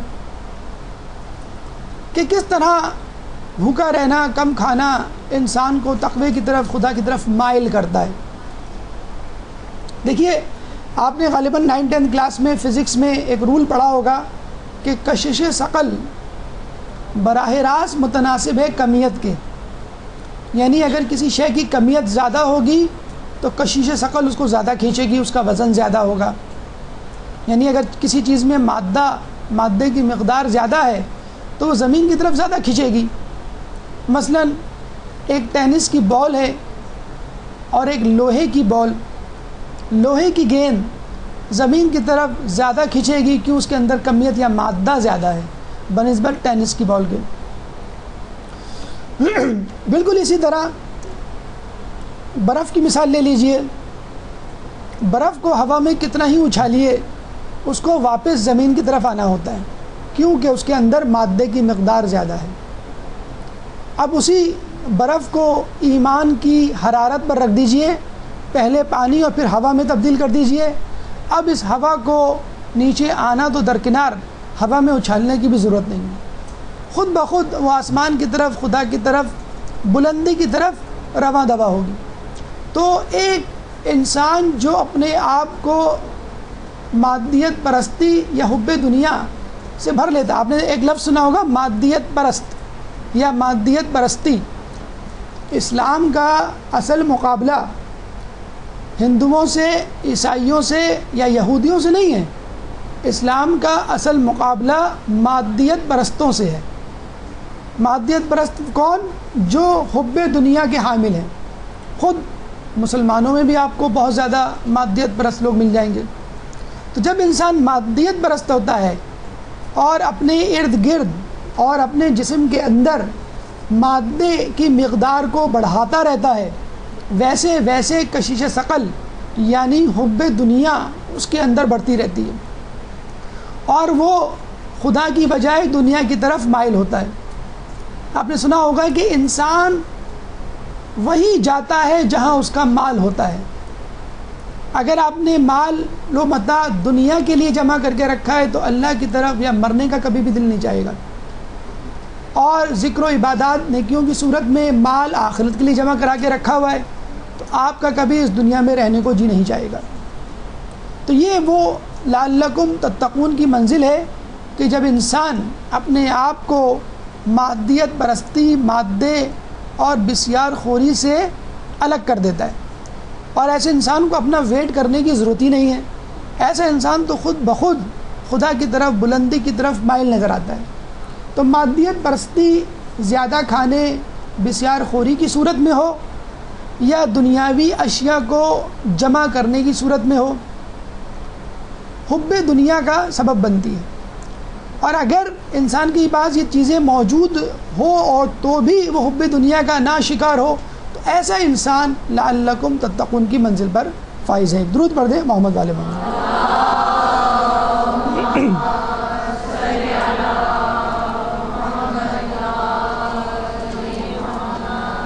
اچھا، کچھ لوگ عرصے دراز سے بھوکا رہنا چاہتے ہوئے بھی اس بات پر سوچتے ہیں، سوال کرتے ہیں کہ اللہ تعالیٰ کو بالآخر انسان کو ایک مصیبت، آزمائش میں مبتلا کرنے کی ضرورت ہی کیا ہے؟ کوئی اور امتحان لے لے آسان سا، بھوکا پیاسا رکھ کر امتحان لینے کا کیا مطلب ہے؟ تو خدا قرآن میں فرما چکا، سورہ بقرہ آیت نمبر 187، یرید اللہ بکم الیسر ولا یرید بکم العسر، کہ خدا تمہارے حق میں آسانی چاہتا ہے اور سختی نہیں چاہتا۔ آپ لوگ قرآن پڑھ رہے ہوں گے، امید ہے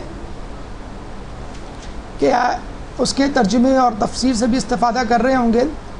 سورہ بقرہ کی جو آیت نمبر 183 ہے اس سے آگے تھوڑا سا اگر آپ پڑھیں، 84، 184، 185، 186، 187، 4-5 آیات ہیں، ضرور پڑھیں، گھر جا کے ترجمہ پڑھیں، تفسیر پڑھیں، کم از کم ان آیات کی جو کہ رمضان اور روزے سے متعلق ہیں، اس کے اخلاقی اور فقہی پہلوؤں سے متعلق، کہ اللہ تعالیٰ اسی سورہ بقرہ میں بیان کر رہا ہے کہ میں چاہ کیا رہا ہوں، تمہیں اس مشق یا اس ٹریننگ سے گزار کر میں تمہیں کیا بنانا چاہتا ہوں۔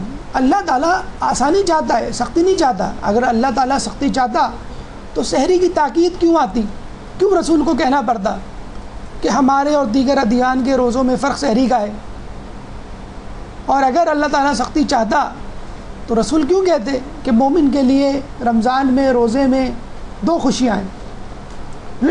مومن کے لیے، روزہ دار کے لیے 2 خوشیاں ہیں، پروردگار سے ملاقات کے وقت اور افطار کے وقت۔ آپ دیکھیے، افطار اور سحری جو روزے کے اختتام اور روزے کے شروع میں ہوتی ہے، تاکید کی جا رہی ہے کہ مومن یہ نہ سمجھ لیں کہ اللہ تعالیٰ چاہتا ہے کہ ہم ہمیشہ بھوکے پیاسے رہیں، نہیں، فقط چند گھنٹوں کا روزہ، چند گھنٹوں کی فاسٹنگ آپ کے اندر جو صفات پیدا کرتی ہے، ان صفات سے آپ کے نفس کو مزین کرنا مقصود ہے خدا کے نزدیک۔ ساری رات کھانے کی اجازت کیوں دی گئی ہے؟ پہلے کی امتوں کو نہیں تھی، بلکہ خود مسلمانوں میں ابتدائی ایام میں اگر کوئی شخص افطار کے بعد سو جاتا تھا تو اٹھ کے وہ دوبارہ کچھ کھا نہیں پی سکتا تھا۔ کچھ لوگ رسول اللہ کے پاس شکایت کے لیے آئے کہ ہم غلطی سے سو گئے، اب ہم اٹھ گئے، لیکن ہم کیا اب نہیں کھائیں؟ تو پھر اللہ تعالیٰ نے رات میں کھانے کی اجازت دی۔ تو ٹیک اٹ ایزی، روزے کو آسان لیں، یہ آسان ہی ہے، آسان عبادت ہے، یہ آپ کے اندر وہ صفات پیدا کرتی ہے جو آنے والی آزمائشوں اور فتنوں سے آپ کو بچا سکتی ہے۔ دیکھیں اللہ تعالیٰ اگر سختی نہیں چاہتا تو کیا چاہتا؟ اللہ تعالیٰ بہرحال ایک کام ضرور کرنا چاہتا ہے اس روزے کو رکھوا کر، کلوا واشربوا ولا تسرفوا انہ لیحب المسرفین، اور کھاؤ پیو اور اسراف نہ کرو، بے شک وہ اسراف کرنے والوں کو پسند نہیں کرتا۔ سورہ اعراف آیت نمبر 31۔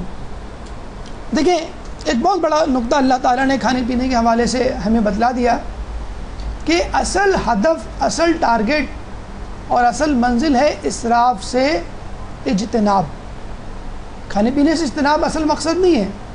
لباس میں، اشیاء کے استعمال میں، روزمرہ کے استعمال میں جو چیزیں آپ کے گھر میں موجود ہیں، تمام چیزوں میں اسراف سے اجتناب۔ ہمارے چھٹے امام، امام جعفر صادق علیہ السلام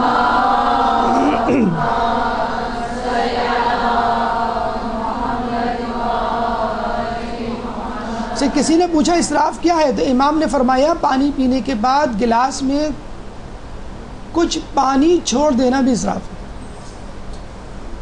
آپ دیکھ لیجئے ہمارے یہاں اسراف کتنا ہوتا ہے، افطار کے وقت کتنی افطاری بچ جاتی ہے، سحری کے وقت کتنی سحری بچ جاتی ہے، اور گلاس میں اور پلیٹ میں پانی اور کھانا چھوڑنا تو جسے کہتے ہیں کہ اسراف ہمارے نزدیک ہے ہی نہیں۔ آپ کو معلوم ہے کہ دنیا میں 1/3 خوراک ضائع ہو جاتی ہے، 1/3 آف دا فوڈ ضائع ہو جاتی ہے۔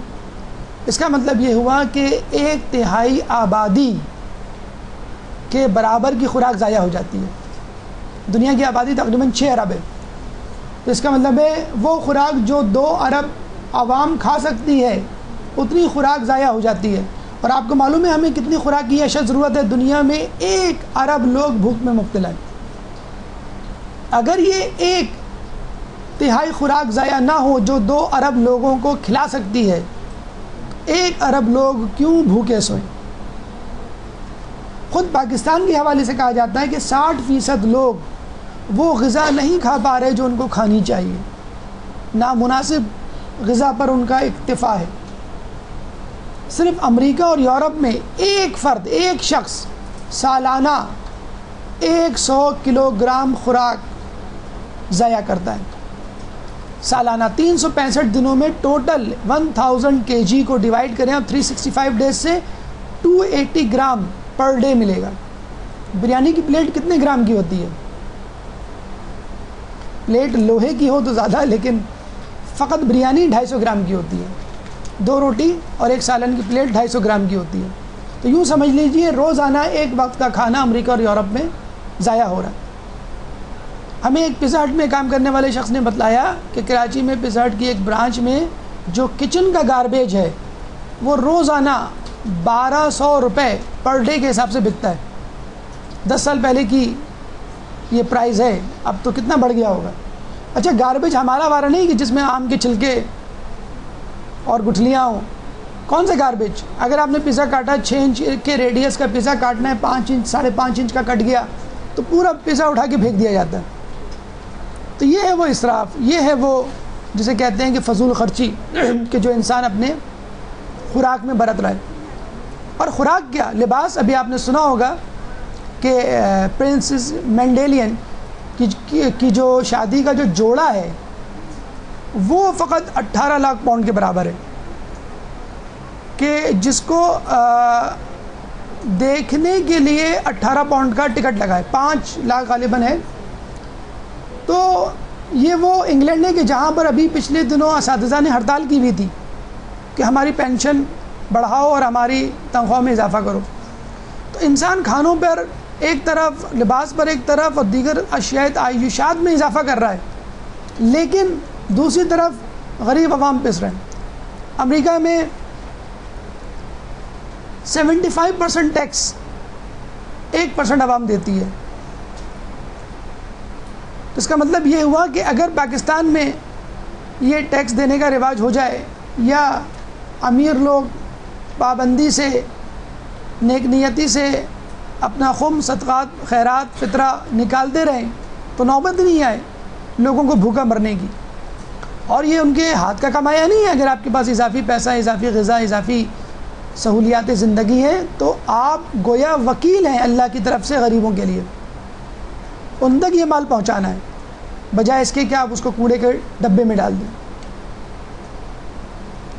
تو خدا را اسراف سے پرہیز کیجئے. جب آپ اسراف کرتے ہیں تو یقیناً آپ کسی دوسرے کا حق مار رہے ہوتے ہیں.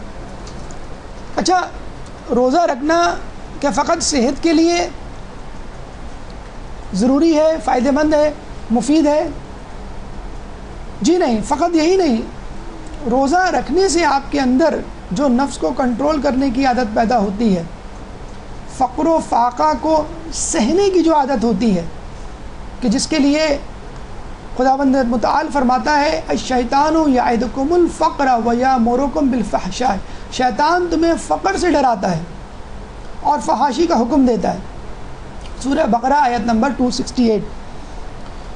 تو یہ انسان ہے جو جاب چھٹنے کا لالچ دیتا ہے، خوف دلاتا ہے کہ تمہاری جاب چھٹ جائے گی، اگر تم نے فلاں حرام نہ کھایا تو تمہارے بیوی بچے مر جائیں گے، تم سڑک پہ آ جاؤ گے، تم ذلیل ہو جاؤ گے. تو یہ فقر و فاقہ ہے جس کی وجہ سے انسان اپنے آپ کو بیچ ڈالتا ہے، اپنے ایمان کو بیچ ڈالتا ہے.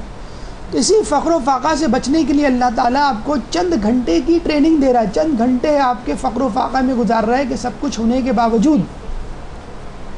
دیکھیں حرام کے وقت کیا ہوتا ہے، انسان کو لالچ دیا جاتا ہے کہ حرام کھاؤ، آپ کے پاس موجود ہے، آپ کے اختیار میں، ہاتھ بڑھا کے آپ کھا سکتے ہیں، لے سکتے ہیں رشوت. لیکن کیوں نہیں حرام کھاتے؟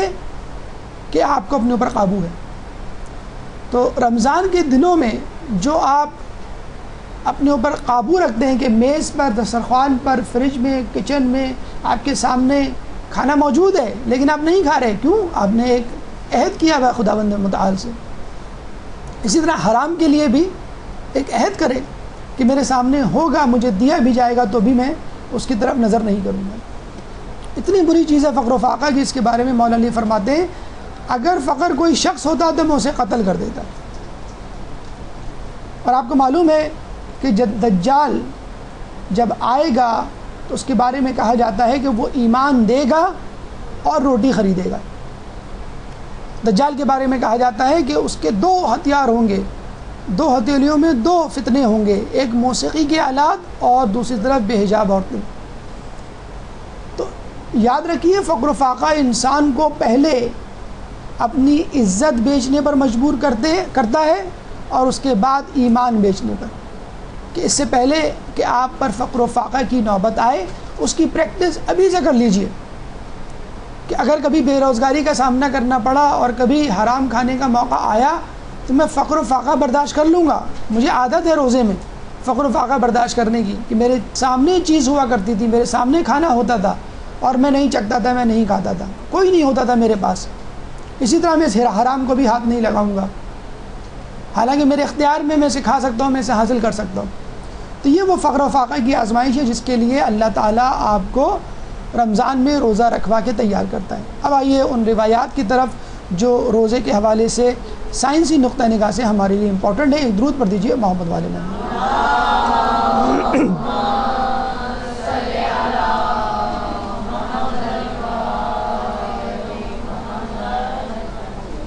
دیکھیں انسان کے جتنے اعضاء ہیں، ہر اعضاء کا، ہر عضو کا انسان پر حق ہے.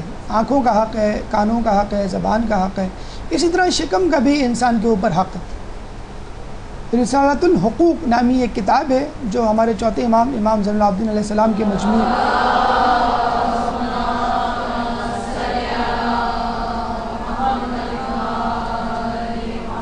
کے اقوال پر مشتمل کتاب ہے. وہ فرماتے ہیں شکم کے حق کے حوالے سے، اور تم پر تمہارے شکم کا حق یہ ہے کہ اسے حرام کھانوں اور غذا کا ظرف نہ بناؤ اور اپنی بھوک سے زیادہ نہ کھاؤ. تو دیکھیں فقط حرام سے پرہیز کرنا ضروری نہیں ہے، زیادہ کھانے سے پرہیز کرنا بھی ضروری ہے. اور دیکھا جائے زیادہ کھانا کیا ہے؟ ایک لالچ کی علامت ہے. زیادہ کپڑوں کا، ڈریسز کا انبار اپنی کبرڈ میں جمع کرنا، زیادہ سینڈلز، پرس، فرنیچر، کارپیٹ، رنگ برنگے پردے، دیگر اشیاء، گاڑی، یہ سب کیا ہے؟ یہ انبار دنیا، مادیت کا انبار کیا ہے؟ یہ فقط لالچ کی علامت ہے. اسی طرح غذا کا حلال ہونا تو شرط ہے، لیکن کم ہونا بھی شرط ہے. کیوں کہ جب انسان زیادہ کھانے کی لت میں مبتلا ہوگا تو وہ ضرور حرام کی طرف جائے گا. جب زیادہ کھائے گا تو نت نئی غذائیں کھائے گا، مہنگی سے مہنگی اشیاء کی طرف رجوع کرے گا، اور پھر بالآخر حرام پر متنج ہوگا. کئی جسے کہتے ہیں کہ بادشاہوں حکمران موجودہ کے بارے میں سنا ہے کہ بعض اوقات ناشتے کا پنیر ان کے لیے پیرس سے آ رہا ہے. تو جو چیز جہاں پہ آپ نے دیکھ لی آپ کو ضد ہوگی کہ مجھے یہ کھانا ہے. اور آج کل جو بچے ماؤں کی گودوں میں ٹریننگ پا رہے ہیں، ان کے ماں باپ نے بھی ایک عجیب ٹریننگ دے رکھی ہے کہ بچہ بس جو مانگے اس کو دے دو. اس سے بچے کی لالچ میں مسلسل اضافہ ہوتا رہتا ہے، اور بڑا ہو کے بھی وہ حریص بن جاتا ہے. اور اس کے بعد وہ یہ نہیں دیکھتا کہ میں حرام کھا رہا ہوں کہ حلال، کسی سے چھین کے کھا رہا ہوں یا چوری کر کے، اور اس کی یہ حرص، یہ لالچ بڑھتی رہتی ہے. یاد رکھیے انگلش میں قول بولا جاتا ہے گاربیج ان گاربیج آؤٹ. جو آدمی سوچتا ہے وہی زبان سے نکالتا ہے.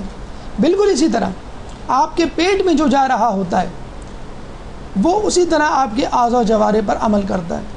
اگر حلال کمائی آپ کے پیٹ میں جائے گی تو آپ کے اعضاء و جوارح نیک اعمال کریں گے، اور حرام کمائی آپ کے پیٹ میں جاری ہوگی تو نیکی بھی کر رہے ہوں گے تو مزہ نہیں آ رہا ہوگا. یزید کے فوجیوں کو دیکھ کر امام نے کیا کہا تھا خطبہ دینے کے بعد؟ مجھے معلوم ہے کہ یہ باتیں تم پر اثر نہیں کریں گی. کیوں؟ کہ تمہارے پیٹ حرام سے بھرے ہوئے. جب ہم کہتے ہیں نا خدا نہ کرے ہم پہ یہ وقت آئے کہ بعض اوقات لوگ یہ کہتے ہوئے سنا گیا ہے کہ ہم تو ساری مجلسیں سنتے ہیں، ہمیں رونا نہیں آتا، ہمیں مزہ نہیں آتا، جی چاہتا ہے کہ بس جلدی سے گھر کو جائیں، نماز پڑھنے میں دل نہیں لگتا، وغیرہ وغیرہ. تو خدارا معدے کو افطار میں اتنا نہ بھرے کہ خواتین اس کو گل احمد کی لون اور بچے دھورا جی کا گولا گنڈا سمجھنے لگے. تو ایک احتیاط پسندی، ایک میانہ روی کا رویہ، ایک راستہ اختیار کریں، اور جتنا معدے کو کم سے کم ستائیں گے یہ آپ کو عملی زندگی میں اتنا ہی کم ستائے گا. بسیار خوری کے حوالے سے جیسے ہم نے پہلے بھی عرض کیا کہ بے شک لوگوں میں سے جو دنیا میں سب سے زیادہ کھانے والا ہوگا وہ آخرت کے دن لوگوں میں سب سے زیادہ بھوکا ہوگا. آپ نے دیکھا ہوگا اکثر روایتوں میں غور کریں تو آپ کو معلوم ہوگا کہ جو دنیا میں جس طرح کی زندگی گزار رہا ہے بالکل اس کی الٹ صورتحال اس کے ساتھ ہوگی. مثلا متکبر افراد چونٹیوں کی مانند ہوں گے، اور بہت زیادہ کھانے پینے والے افراد آخرت میں جسے کہتے ہیں کہ بھوکے ہوں گے. تو اپنی حالت کو ایک میانہ روی، ایک اعتدال پسندی کی طرف لائیں تاکہ دنیا اور آخرت دونوں میں کامیاب ہو سکیں. کہتے ہیں کہ ایک زائد لقمہ ائمہ کی زیارت سے محروم کر دیتا ہے، اور بے شک روایتوں میں ہے کہ انسان کا بدن ایک لقمے سے بھی طغیان میں آ جاتا ہے. خداوند عالم کے لیے ایک بندے کی سب سے زیادہ مقبوض حالت اس وقت ہوتی ہے کہ جب اس کا شکم بھرا ہوا ہوتا ہے. انسان گناہوں کی طرف اسی وقت بڑھتا ہے جب اس کا پیٹ بھر جاتا ہے. یحییٰ علیہ السلام نے شیطان سے کہا کہ مجھے کچھ نصیحت کرو. شیطان ان سے پوچھا کہ تم کس طرح لوگوں کو بہکاتے ہو؟ اس نے مختلف طریقے بتائے. تو یحییٰ علیہ السلام نے کہا تم مجھے کس طرح بہکاتے ہو؟ تو شیطان نے کہا کہ میں رات میں آپ کو زیادہ کھلا کر صبح کی عبادت میں سستی اور کاہلی میں مبتلا کر دیتا ہوں. یعنی فقط رات میں زیادہ کھا کر یحییٰ علیہ السلام تھوڑی سی سستی کاہلی میں مبتلا ہو جاتے تھے. یحییٰ علیہ السلام نے کہا کہ خدا کی قسم آج کے بعد سے میں زیادہ نہیں کھاؤں گا رات میں. شیطان نے کہا میں بھی آج کے بعد کسی کو نصیحت نہیں کروں گا.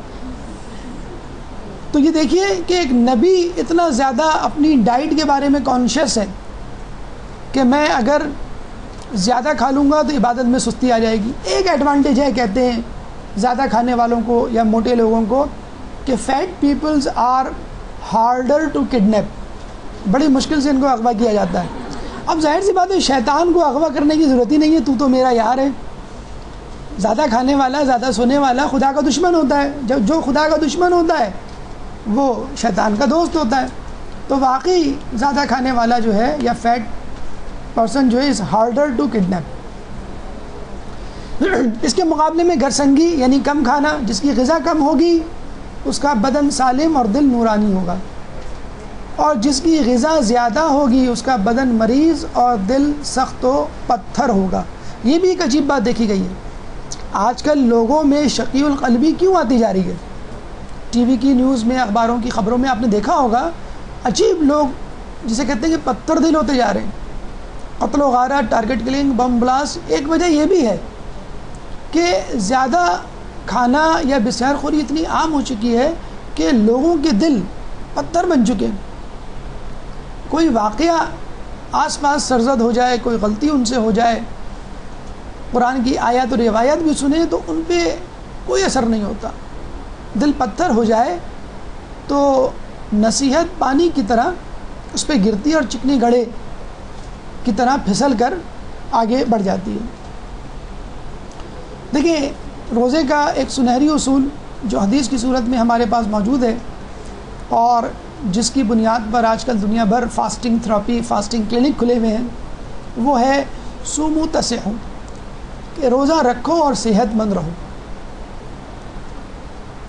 معدے کو برائیوں کا منبع, سرچشمہ, بیماریوں کی جڑ کہا گیا ہے.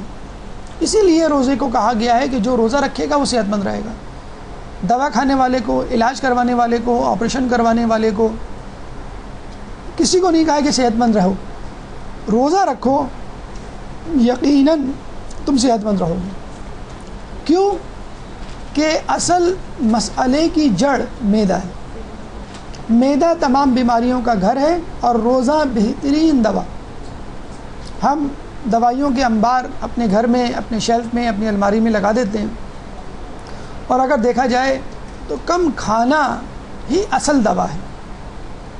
اور اس کے حوالے سے ایک اور حدیث جس کی بنیاد پر آج پوری میڈیکل سائنس تعمیر ہو رہی ہے, بلکہ اب اس سبجیکٹ پر باقاعدہ اسپیشلائز ہونے لگا ہے, وہ ہے پریونشن. میڈیسن میں ایک نیا شعبہ وجود میں آ گیا جس کو ہم کہتے ہیں پریونٹیو میڈیسن, جس کے بارے میں حدیث رسول ہے کہ کوئی دوا ایسی نہیں, کوئی ایسی دوا نہیں جو کوئی نقصان نہ پہنچاتی ہو, اور جسم کے لیے پرہیز سے بہتر کوئی چیز نہیں. لوگ بڑے فخر سے وٹامنس کی اور کیلشیم کی گولیاں کھا لیتے ہیں, کھاتے رہتے ہیں مہینوں, اور پتہ چلتا ہے کہ ہائپر کیلسیمیا, ہائپر وٹامنوسس کا شکار ہو جاتے ہیں. دوا تو چھوڑیں, غذا بھی ایسی نہیں کہ جس کو اگر آپ مسلسل کھائیں تو آپ کے اوپر سائیڈ ایفیکٹ نہ ہو. اصل چیز ہے پرہیز.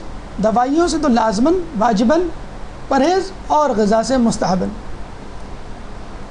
آپ دیکھ لیجئے کہ فقط پیراسیٹامول, جس کے نام سے آج بچہ بھی واقف ہے اور خود استعمال کر لیتا ہے سر کے درد پہ ہونے پر, اس کے بارے میں کہا جاتا ہے کہ 10 گولیاں اگر آپ پیراسیٹامول کی کھائیں تو آپ کا جگر ڈیمیج ہو جائے گا, ہیپاٹائٹس ہو جائے گا آپ کو.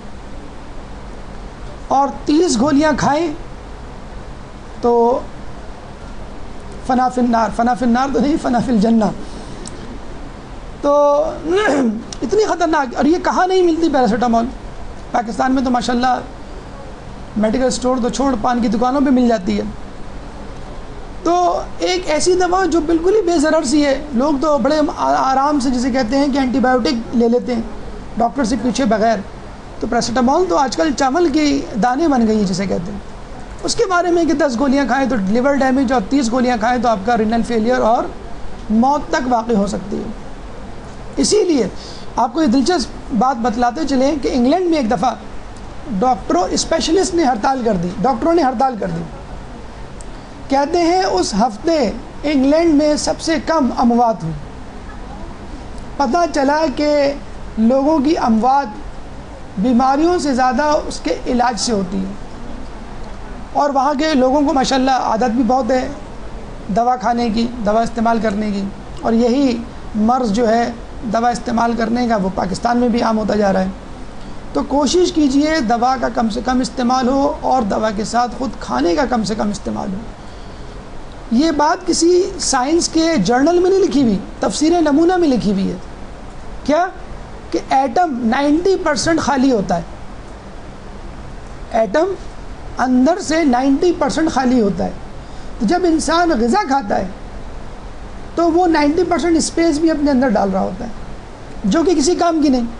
اس کی بالکل مثال ایسی ہے، ایک کمپنی میں 10 مزدور ہوں اور 9 مزدور کام نہ کرے اور ایک کام کرے، اور اس مزدور کو آپ یہ کہیں کہ بیٹا آپ کی مدد کے لیے ہم ایک اور مزدور رکھ لیں. ایک اور مزدور رکھنے کا مطلب ہے 10 مزدور اور رکھ لیں. تو ان کی تنخواہوں پہ جو خرچہ آئے گا وہ تو ضائع کر دے گا اس مزدور کی محنت کو. تو اسی طرح جب آپ کم کھاتے ہیں تو آپ کے اندر ایٹم کی اضافی اسپیس کم ہو جاتی ہے. ایٹم کے جو ذرات ہیں، نیوٹرون اور پروٹون جو نیوکلیس میں ہوتے ہیں، اور آپ کو یہ بتلایا بھی تھا میں نے کہ کائنات میں 4 قوتیں ہیں، اس میں سے 2 قوتیں نیوٹرون پروٹون کی صورت میں ایٹم کے نیوکلیس میں ہوتی ہیں. اگر ایٹم کم سے کم ہوں گے تو وہ نیوکلیس کی قوت جس سے ایٹم بم بنا ہے وہ وجود میں آئے گی، وہ اپنا کام کرنا شروع کر دے گی. ورنہ اس اضافی اسپیس کو مینیج کرنے کے لیے آپ کے تمام عضلات بشمول دماغ خرچ ہو جائے گا اور ختم ہو جائے گا. اصول طعام ہونا کیا چاہیے؟ کنفیوژن سے بچنے کے لیے رسول کی بہت ایک سمپلیفائڈ حدیث ہے کہ ہم وہ قوم ہیں کہ جب بھوک لگتی ہے تو کھاتے ہیں اور جب بھوک رہ جاتی ہے تو رک جاتے ہیں. اور ہم کیا کہتے ہیں؟ ہم تو وہ لوگ ہیں کہ جب بھوک نہیں لگتی تو کھاتے ہیں اور جب لگتی ہے تو ٹوٹ پڑتے ہیں.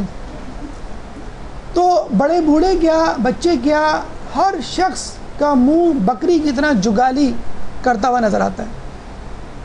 مرد حضرات سگریٹ پی رہے ہیں، خواتین حضرات پان کھا رہے ہیں، لڑکے گٹکا کھا رہے ہیں، بچے چنگم چبا رہے ہیں.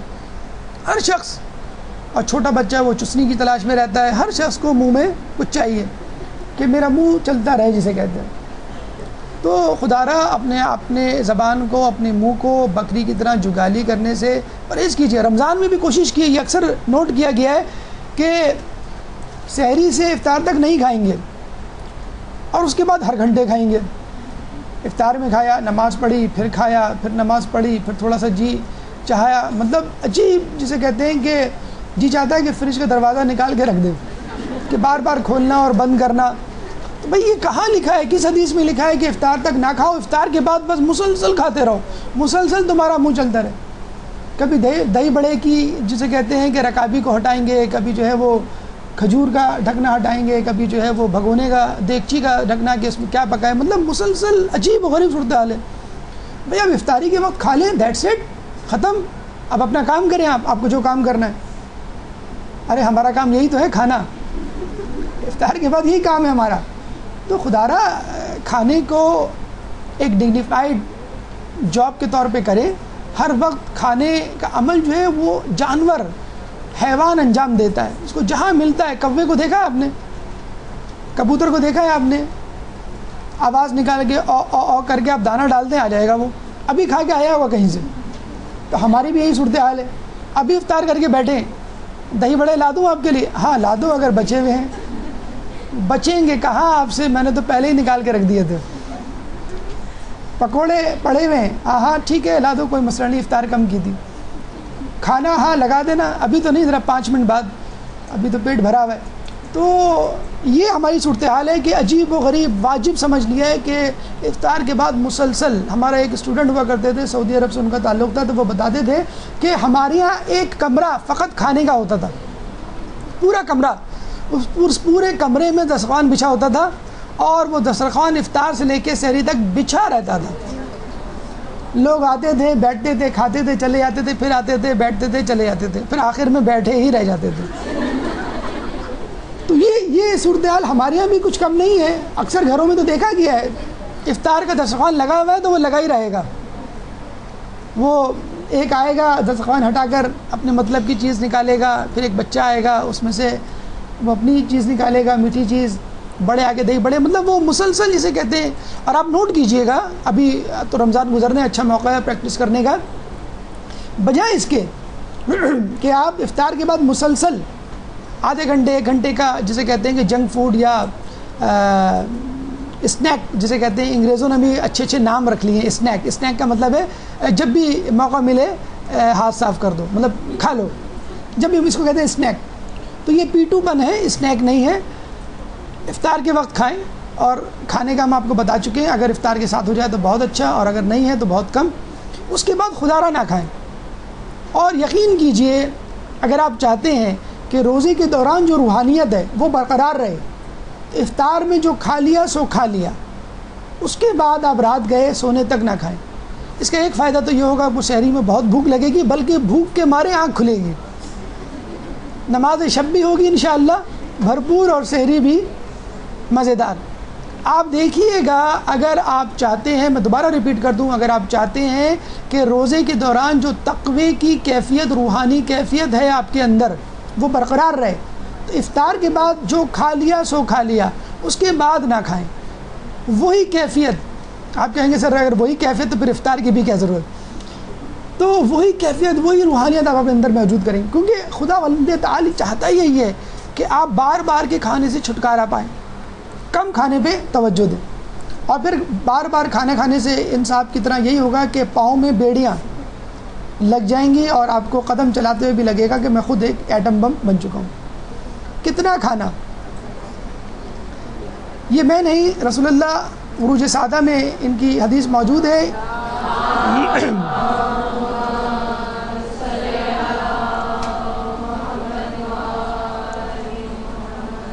آدمی کے زندہ رہنے کے لیے چند لقمے ہی کافی ہیں, یقین کیجئے, زندہ رہنے کے لیے. ہاں لذت کے لیے تو عمر بھر, دن بھر, رات بھر کھائے تو بھی کافی نہیں ہے. اگر لذت کے لیے کھا لیا, ہم لوگ اکثر کہتے ہیں نا پیٹ بھر گیا نیت نہیں بھری, بالکل یہی ہے. چند لقمے کافی ہیں زندہ رہنے کے لیے, ورنہ تو آپ جتنا کھانا چاہیں آپ کا پیٹ کبھی نہیں بھر سکتا. یہ تمام تر گفتگو صحت کے حوالے سے, اسلامی تعلیمات کے حوالے سے, سائنسی نقطہ نگاہ کے حوالے سے ہوئی. اب آئیے کلام آخر کی طرف, اور اس سے پہلے ایک صلوات.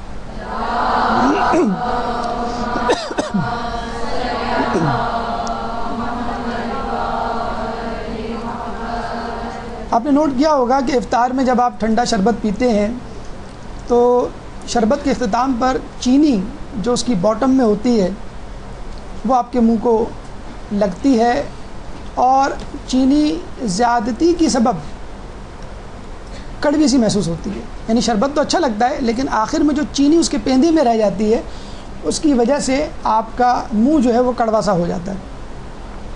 اسی طرح اگر شیریں یا شیرنی زیادہ ہو جائے تو اس میں تھوڑی سی تلخی آ جاتی ہے. تو کلام آخر بھی کچھ اسی طرح کا ہوتا ہے, شربت کے گلاس میں بچی ہوئی چینی کی طرح, کہ لوگوں کو تھوڑا سا تلخ لگتا ہے. بہرحال آپ کا تقوی ہمارے خیال میں اس نہج پر, ایک تو 10 سال کی مسافت ہے علم کی ماشاءاللہ آپ لوگوں کے لیے, تو آپ لوگوں کو جتنا بھی سنایا جائے وہ کم ہے, کھرا کھری سنائی جائے وہ بھی کم ہے. اور خود رمضان کا تقوی, رمضان کی ایکسرسائز اور تمرین اور فضا انشاءاللہ آپ کو ان کلمات کو ہضم کرنے میں مدد دے گی. دیکھیں ہم آج اختتام پر آپ کو 2 شخصیات کا تعارف کروا رہے ہیں, ایروم شرمیلا اور ونوبا بھیو. یہ 2 ہندو ہیں, ایک عورت ہے اور ایک مرد. ایروم شرمیلا کون ہے؟ راجستھان کی ملکہ, کسی زمانے میں ایک عام عورت تھی, اب ہندوؤں کے لیے ایک مقدس دیوی کی شکل اختیار کر گئی ہے. اور یہ وہ عورت ہے جو ہندوستان میں 10 سال سے بھوک ہڑتال پر ہے. 10 سال سے اس نے بھوک ہڑتال کی ہوئی ہے. کیسے زندہ ہے؟ اس کی ناک پر ایک پائپ لگا ہوا ہے, آپ نے دیکھا ہوگا نل کی, جس کے ذریعے اس کو غذا دی جا رہی ہے. اس نے بھوک ہڑتال کی ہوئی ہے فوجی, پولیس یا سرکاری اہلکاروں کے خلاف, کہ جنہوں نے راجستھان میں ظلم و بربریت کا بازار گرم کر رکھا ہے. دنیا بھر سے اور ملک بھر سے خواتین، افراد، مرد حضرات اس کی ملاقات کو لیے آتے ہیں، اس کو پھل فروٹ کھانا پیش کرتے ہیں، لیکن یہ نہیں کھاتی. 10 سال ہو گئے اس کو فاقہ کیے ہوئے، نلکی کے ذریعے فقط اس کو پہنچ رہا ہے. کیوں؟ اپنے ٹارگیٹ، اپنے منزل، اپنے ہدف کی طرف رواں دواں اپنا مقصد حاصل کرنا چاہتی ہے کہ کسی طرح لوگوں کو ان کی مظلومیت سے چھٹکارا دلائے. ونوبا بھیو 1982 میں ان کا انتقال ہوا. گاندھی جی کے روحانی جانشین، جین مذہب سے ان کا تعلق ہے. 13 سال مسلسل انہوں نے پیدل سفر کیا کہ مظلوموں کو ان کا حق دلائیں، اور لاکھوں اراضی، ایکڑ پر مشتمل اراضی زمین جو ہے لوگوں میں ایسی تقسیم کر دی، یہ کہہ کر کہ جس طرح پانی اور ہوا پہ خدا کا حق ہے اور لوگوں کے لیے، اسی طرح زمین پر بھی خدا کا حق ہے اور یہ لوگوں کے لیے. کاش یہ فلسفہ پاکستان کے جاگیردار وڈیرے بھی سمجھ سکیں. اور یہ وہی ونوبا بھیو ہیں کہ جنہوں نے آخری عمر میں اپنے مقصد کے حصول کی تکمیل کے بعد اپنے آپ کو آسنا کے حوالے کر دیا. آسنا کیا ہے؟ جین مذہب میں اگر کوئی شخص کوئی بہت بڑا مقصد پا لیتا ہے تو پھر وہ مرتے دم تک بھوکا رہتا ہے، یعنی اس وقت تک بھوکا رہتا ہے جب تک اس کی روح پرواز نہ کر جائے. اور جین مذہب میں اکثر بڑی شخصیات آسنا کرتی ہیں. نیچے کی تصویر میں خواتین ایک ایسے گھر میں جمع ہے جہاں پہ ایک عورت آسنا کر رہی ہے اور وہ مرنے کے قریب ہے. کہنے کا مقصد یہ ہے کہ یہ جو شدت پسندیاں ہمیں اسلام کے علاوہ لوگوں میں نظر آتی ہیں، ان کے درمیان ہم لوگ کہاں کھڑے؟ ہمارے پاس تو اب کوئی بی بی فضا بھی نہیں رہی کہ جس کو دیکھ کے اروم شرمیلا شرما جائے، نہ ہی کوئی ابو ذر غفاری ہے کہ جس کو دیکھ کر ونوبا بھیو اپنا سر جھکا لے، اور نہ ہی ہمارے پاس اب کوئی سلیمان فارسی رہا کہ جو الیکسی سوفورین کے متبادل کے طور پر ہم اس کو پیش کر سکیں. چلے چھوڑیے ان باتوں کو، ہمارے ایک سوال کا جواب دیجیے. یہ لوگ جنہوں نے مصیبتیں اٹھائیں، بھوکا رہ کر، فاقہ مستی کر کر، مشکلات میں اپنے مقصد کو حاصل کرنے کے لیے جانیں دیں اور دے رہے ہیں، اگر ان کے ہاتھ میں توحید کی ڈوری آ جائے یا آ جاتی اور یہ مسلمان ہو جاتے کلمہ پڑھ کے یا ہو جائیں، اور اسی دوران امام کا ظہور ہو جائے، تو امام کو کن لوگوں کی ضرورت ہوگی؟ ان اصلی مسلمانوں کی یا ہم جیسے نقلی، معاف کیجئے گا نسلی مسلمانوں کی؟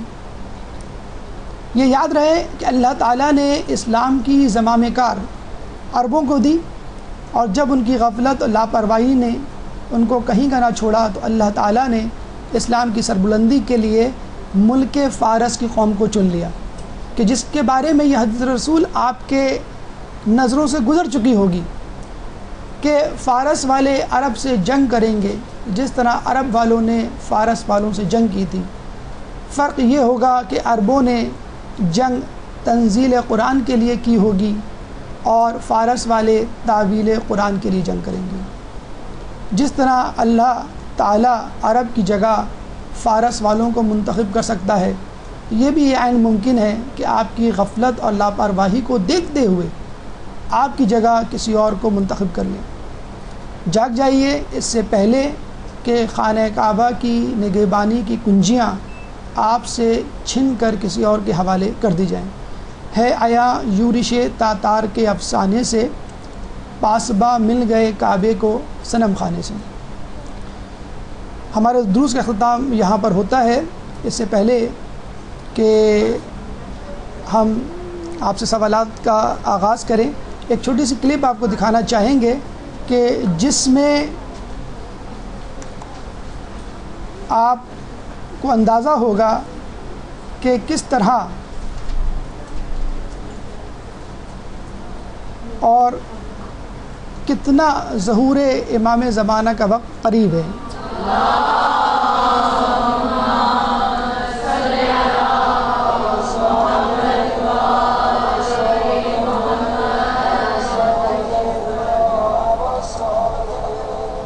Saltkärran kan jag ha och شد ظهور امام زمان نزدیک شدن خرد نزدیک بودن فرج خدمت تو هست همین سوال کردم مبشراتی هست نزدیک باشید فرج هستن خدمت تو هست فرمودم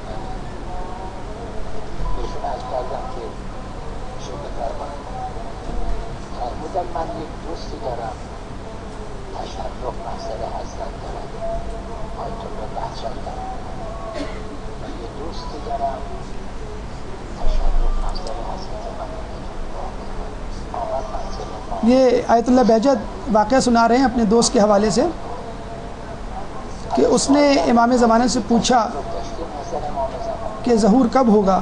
امام نے ارشاد فرمایا, آیت اللہ بہجت وہ سب بتا رہے ہیں جو ان کے دوست نے ان سے بیان کیا تھا.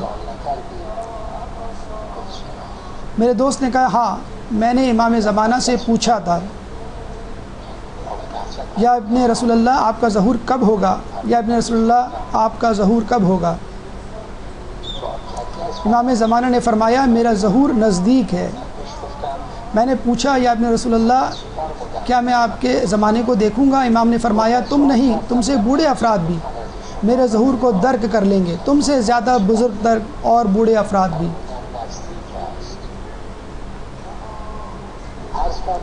میرے ظہور کو پا لیں گے.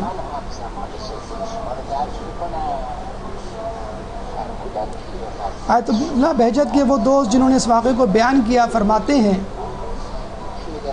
میں نے آیت اللہ بہجت سے ان کے اس دوست کے متعلق دریافت کیا جنہیں شرف زیارت حاصل ہوا تھا. ان کی عمر کیا تھی؟ آیت اللہ بہجت نے فرمایا ان کی عمر 62 سال تھی. امام زمانہ نے فرمایا تھا کہ تم سے زیادہ بوڑھے افراد بھی میرے ظہور کو پا لیں گے. یہ یاد رہے, یعنی 62 سال سے زیادہ کی عمر کے لوگ بھی میرے ظہور کو پا لیں گے.